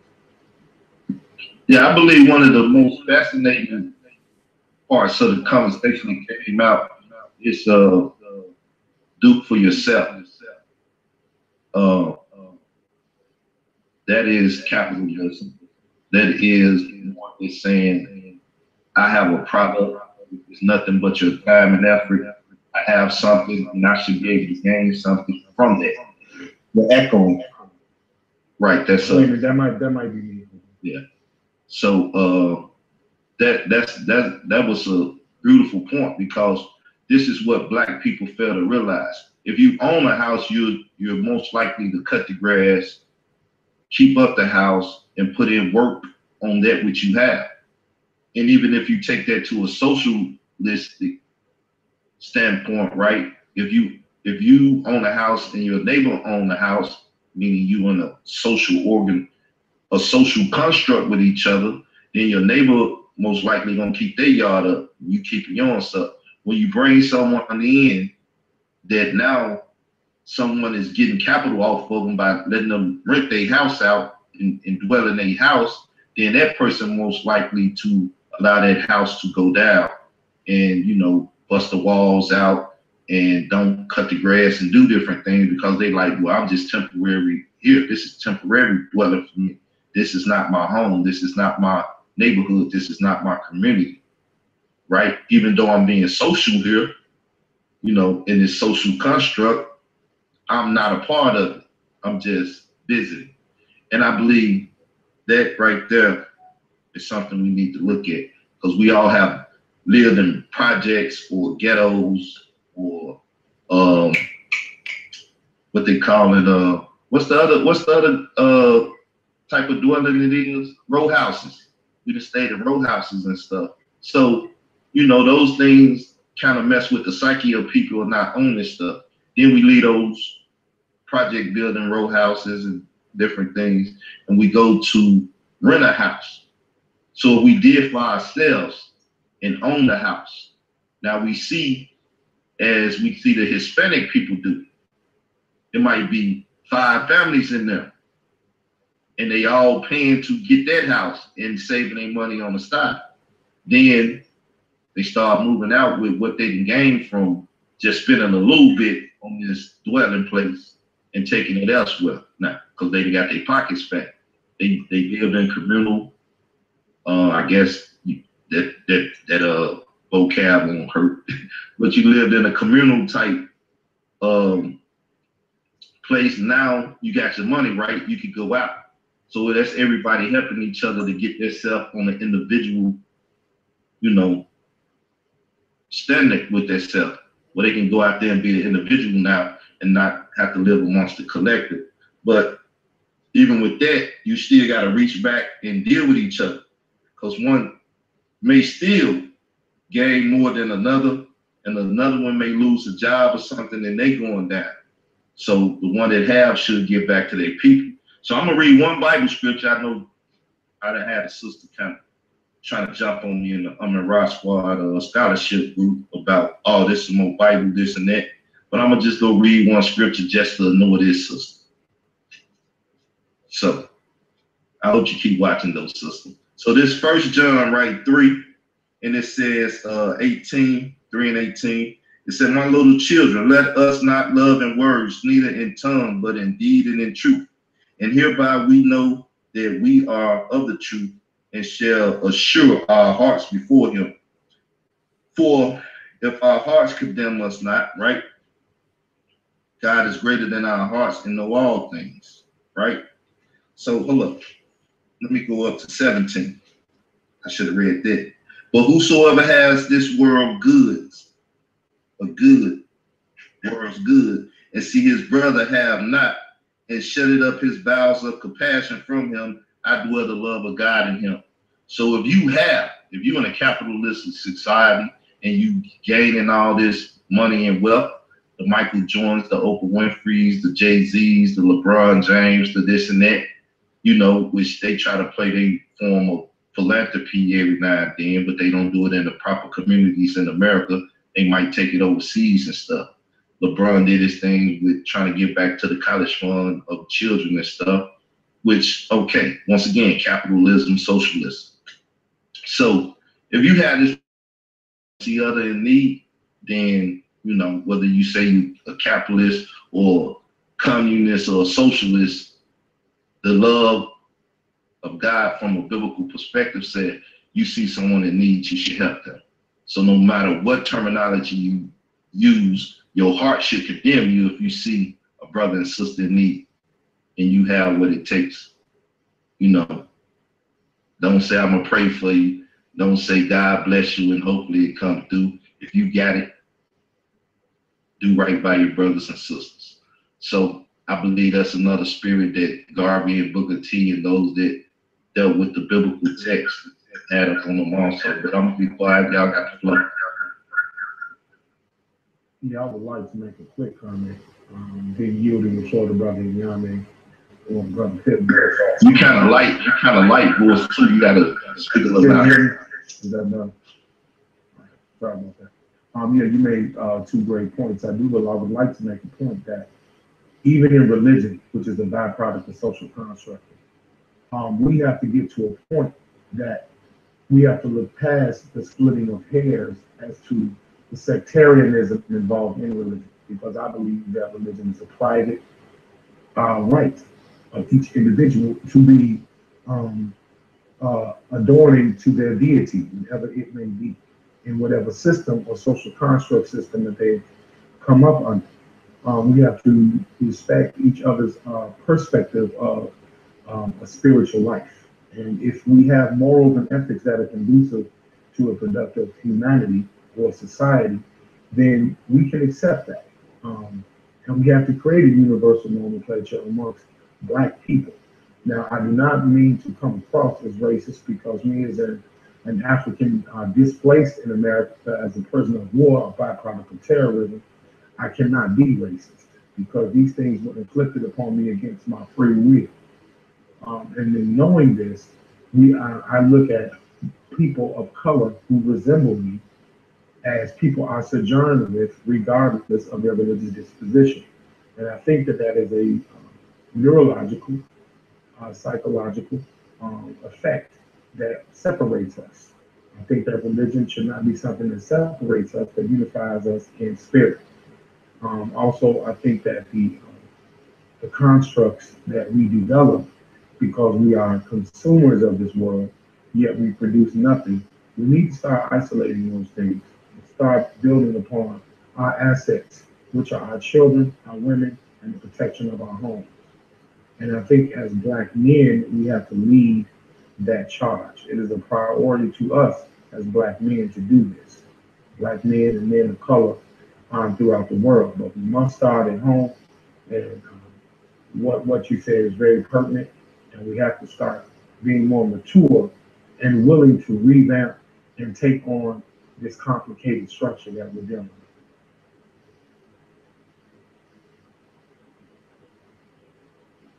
with. Well, just reach your mic. Anybody else want to speak up right quick? Yeah, I just have a little bit to kind of go with that. It's like we are waking up again.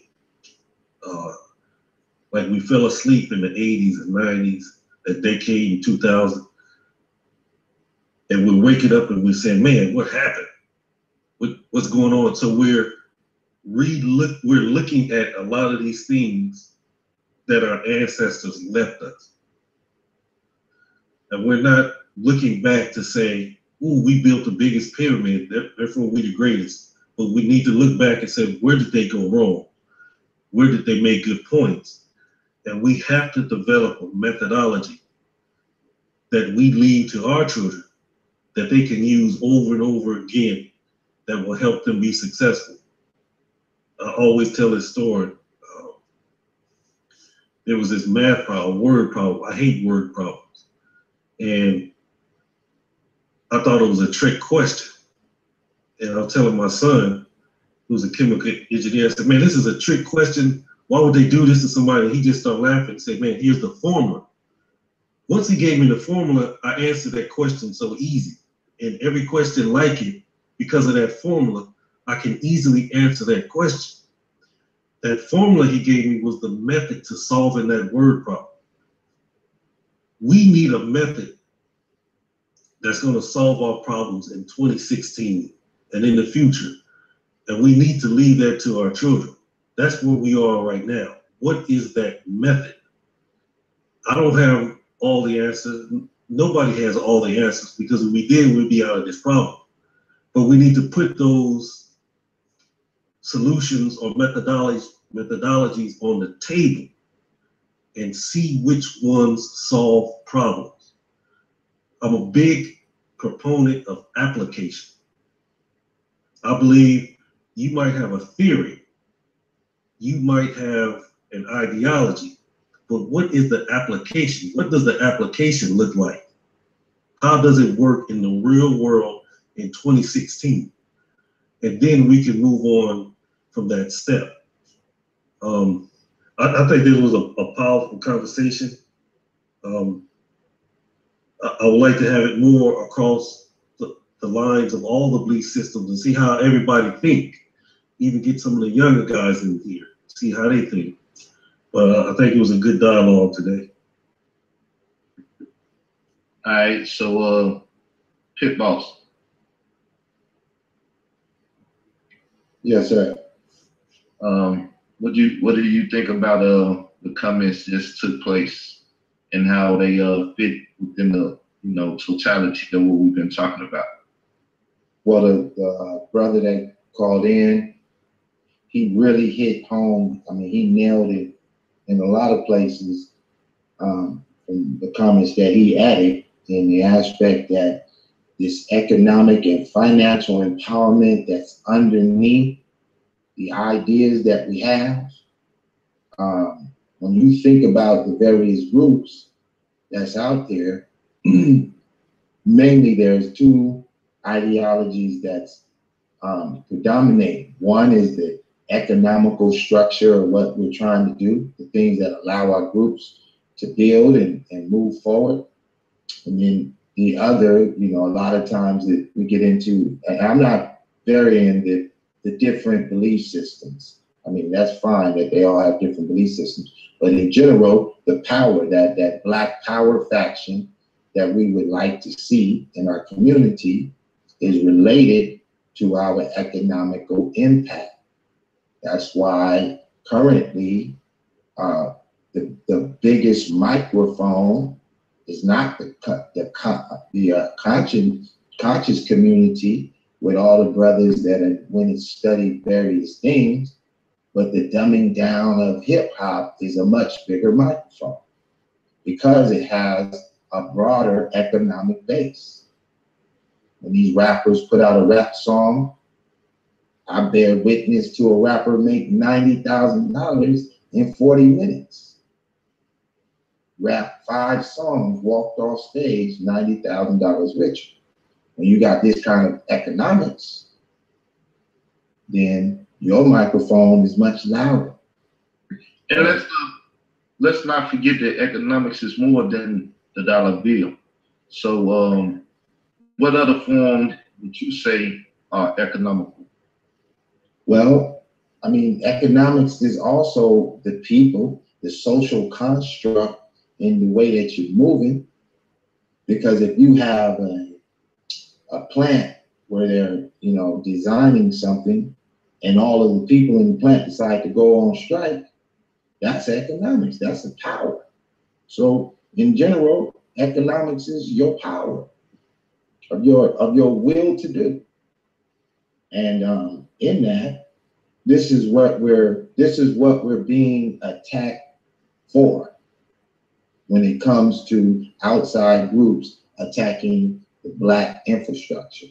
We're being attacked based on our ability of what we're able to do.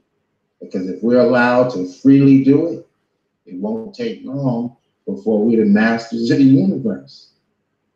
It's not that you're Black that they're afraid of you. It's that if you become too powerful, what will you do with them? And according to Zariak, they're going in slavery. So now let's deal with the land, because we have based this conversation on Pan-Africanism and to a degree. So the red, we know we being killed and murdered today in society. We know we the Blacks that is happening to. But let's go to the green right quick, just to follow 3 principles in the flag and the colors. You know, let's talk about the land. Now, what are we to do for us land? I'm gonna start back with you since you was just speaking, Pit Boss. What are we to do for us land, developing ownership and things of that nature? What have you been studying and looking at to deal with those type of issues? Okay, first let me say that the literal meaning of the flag pertaining to the red is for the blood, the black is for the people, and the green is for the land. This also had esoterical, metaphysical meaning, meaning that we got into this mess by the sacrifice, by bloodshed. So therefore, by bloodshed, we're going to get out. These people are not going to give up space without a fight. It's the way that it is. It's always been with any time and circumstance. Now with the people who were put into this position representing in black, these people died. They died of consciousness and they were put into a slave mentality. And so that black represents the death of the people. Now, by the green, meaning the land is fertile. The land brings forth life. In the esoteric or metaphysical meaning of the green is a resurrection of your consciousness. This is the principles that's applied to the flag when the idea is go out and resurrect the people from the state in which they're in, which is death at that time. Death meaning death of the consciousness of the people, because anyone aware would not allow themselves to be oppressed. So in that aspect, this is not pertaining to just having some land. This is about awakening. And if you could take the people and awaken the people, then in that way, they would automatically do for self. And that goes entails of the land, the owning, the products, the mastering of yourselves, the hiring of your intellect, all of it.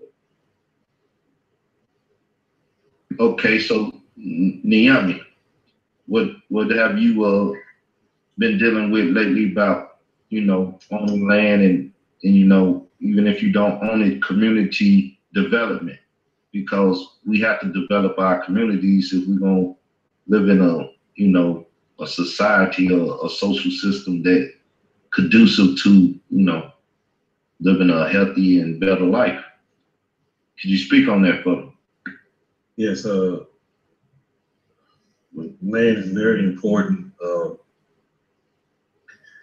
and how we use the resources to build on it. So this one project that a friend of mine is doing, and he wants me to put the solar panels up for him, is hydroponics, where you don't necessarily have to have fertile land to use his system.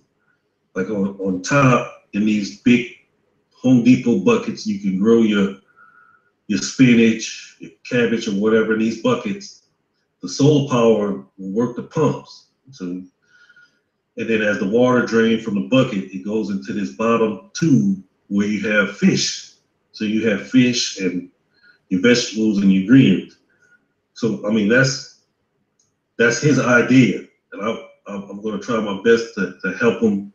He just got a loan for like $20,000. So he's moving, and I'm going to back him, I'm going to push him. And that's how much I believe in what he does. But the land is vital.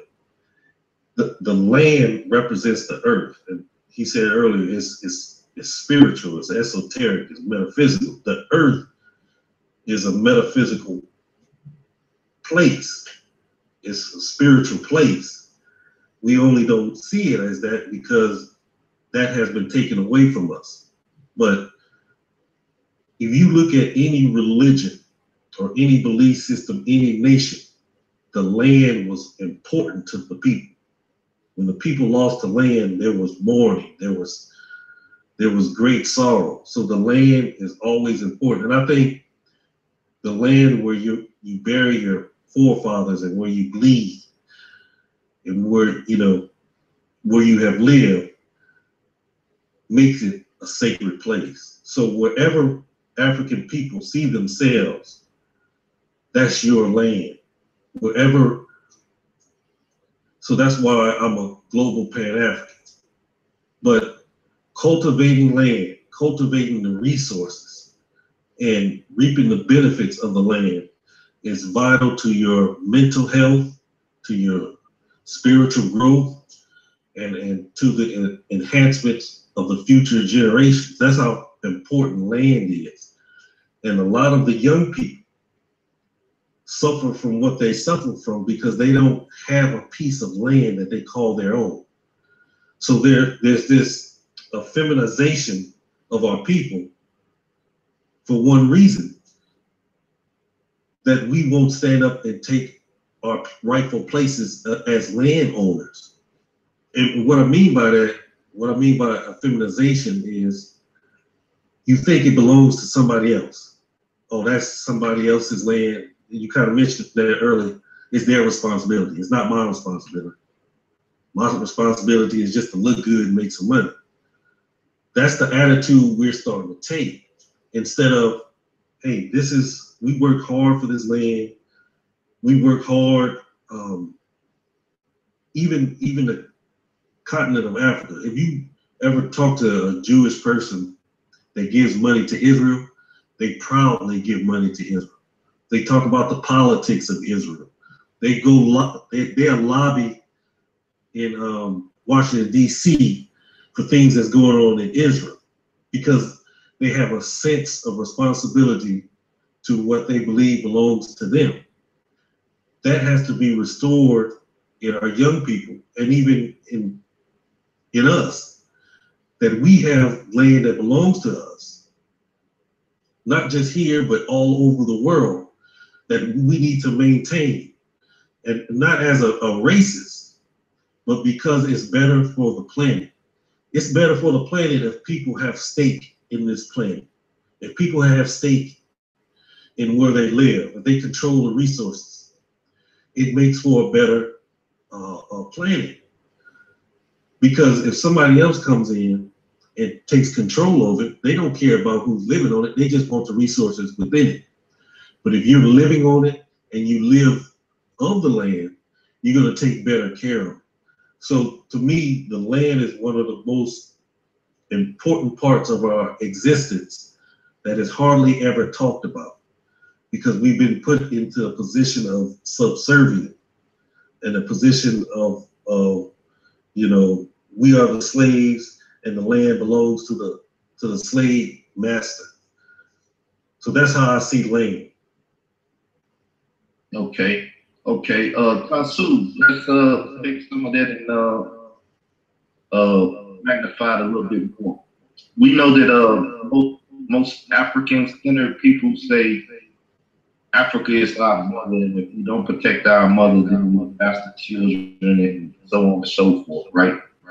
So let's take it, as was stated here, a more metaphysical way of looking at it. Mother Earth, as Naomi was just talking about it. So could you speak about the land, the Mother Earth, and how we as Black people should be taking care of our portion of it and cultivating it for our community? Well, you know, of course, land is the primary focus because we are pastoral people, historiologically, and our ancestors were pastoral.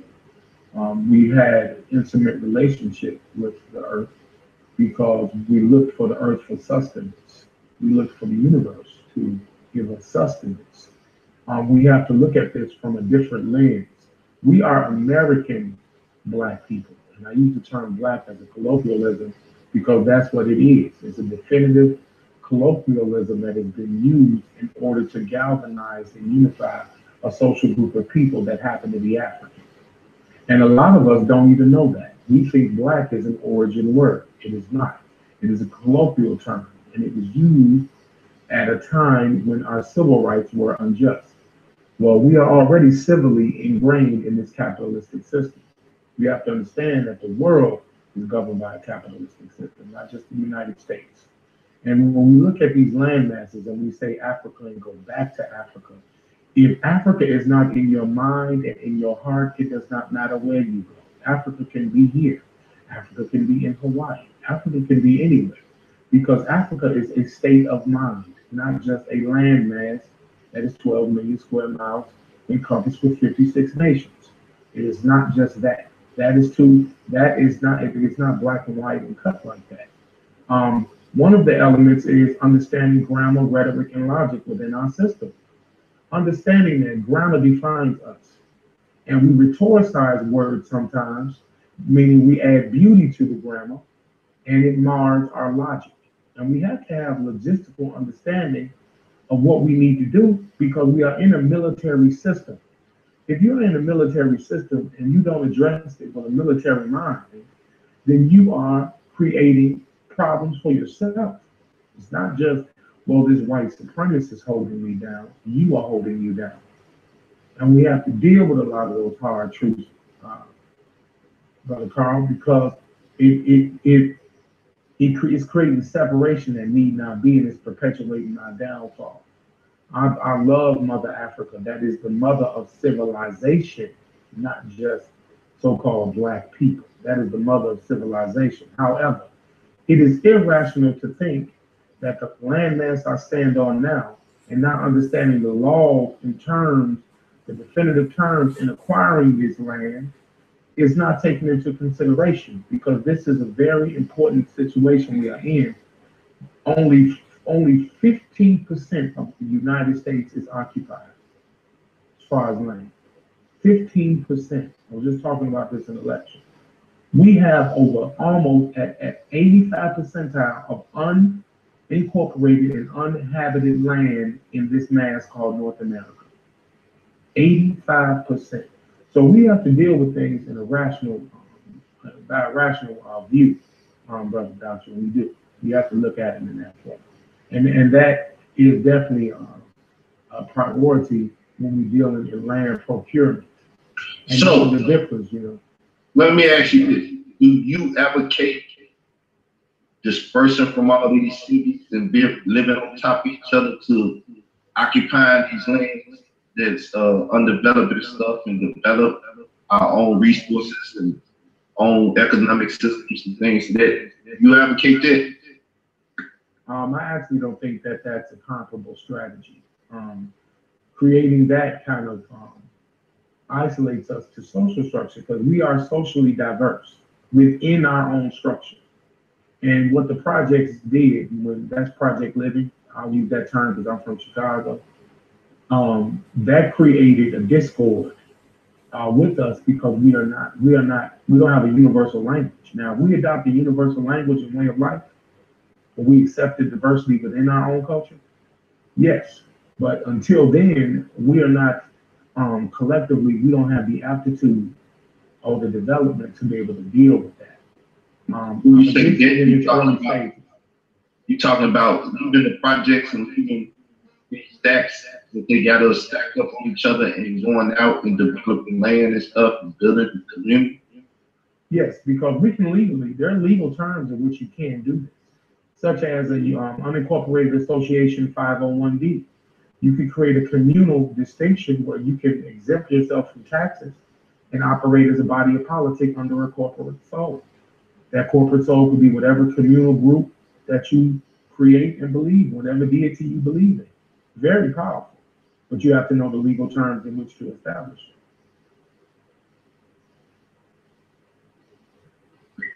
All right, my bad. We had a caller just listening. So let's go back to Pit Boss. Pit Boss, you heard what was said. You agree with any of this or disagree?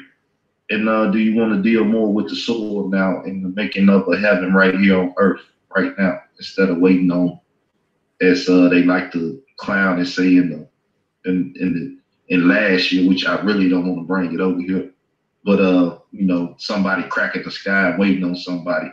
What about us you know, taking the land and doing what's needed to build structures of defense, so on and so forth, or economics? Speak on it. Well, I definitely do agree with him in the viewpoints that he's bringing forth, as well as understanding our history in this country. It is well laid out. You know, every different ideology that is spoken of currently, it's all laid out in the past. We're not having any new discussions. We're not creating anything different. We're just reliving things that we've already done. And so therefore, if we were to examine a specific thing, we could find it in history where we attempted the same thing before. And we could analyze it and determine where the flaws were made, what worked, what didn't work, you know, previously. And me looking back and looking at the circumstance, I've chosen to agree with the aspects of Booker T, Marcus Garvey, and those alike in the system that they brought forth in my determination.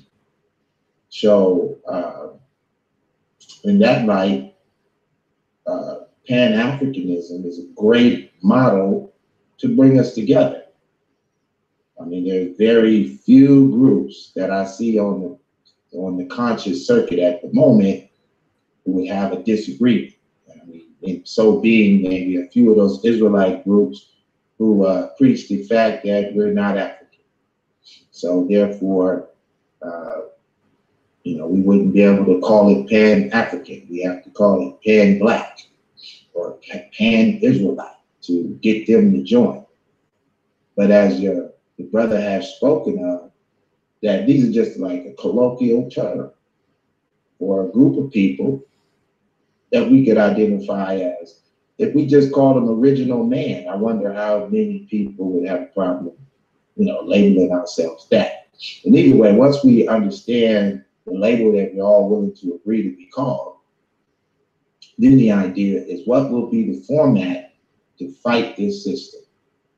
And there's no better way to fight than to have some kind of economic stronghold so that the policies and practices that you as a group would like to see employed would be backed up by this economic strength that you've obtained. And there's only one way to achieve it, and it is to educate yourself in the manner which would allow you to be a masters of these departments of science, technology, engineering, and mathematics. It is just a dominant structure, and it is what allows America currently to be the masters of the governments worldwide.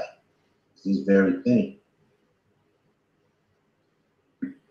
Okay. Well, man, this was a good show, good conversation. Me, myself, I hadn't had no breakfast. I don't know about the rest of y'all. If y'all down, I'll stay. You know, we can keep it going.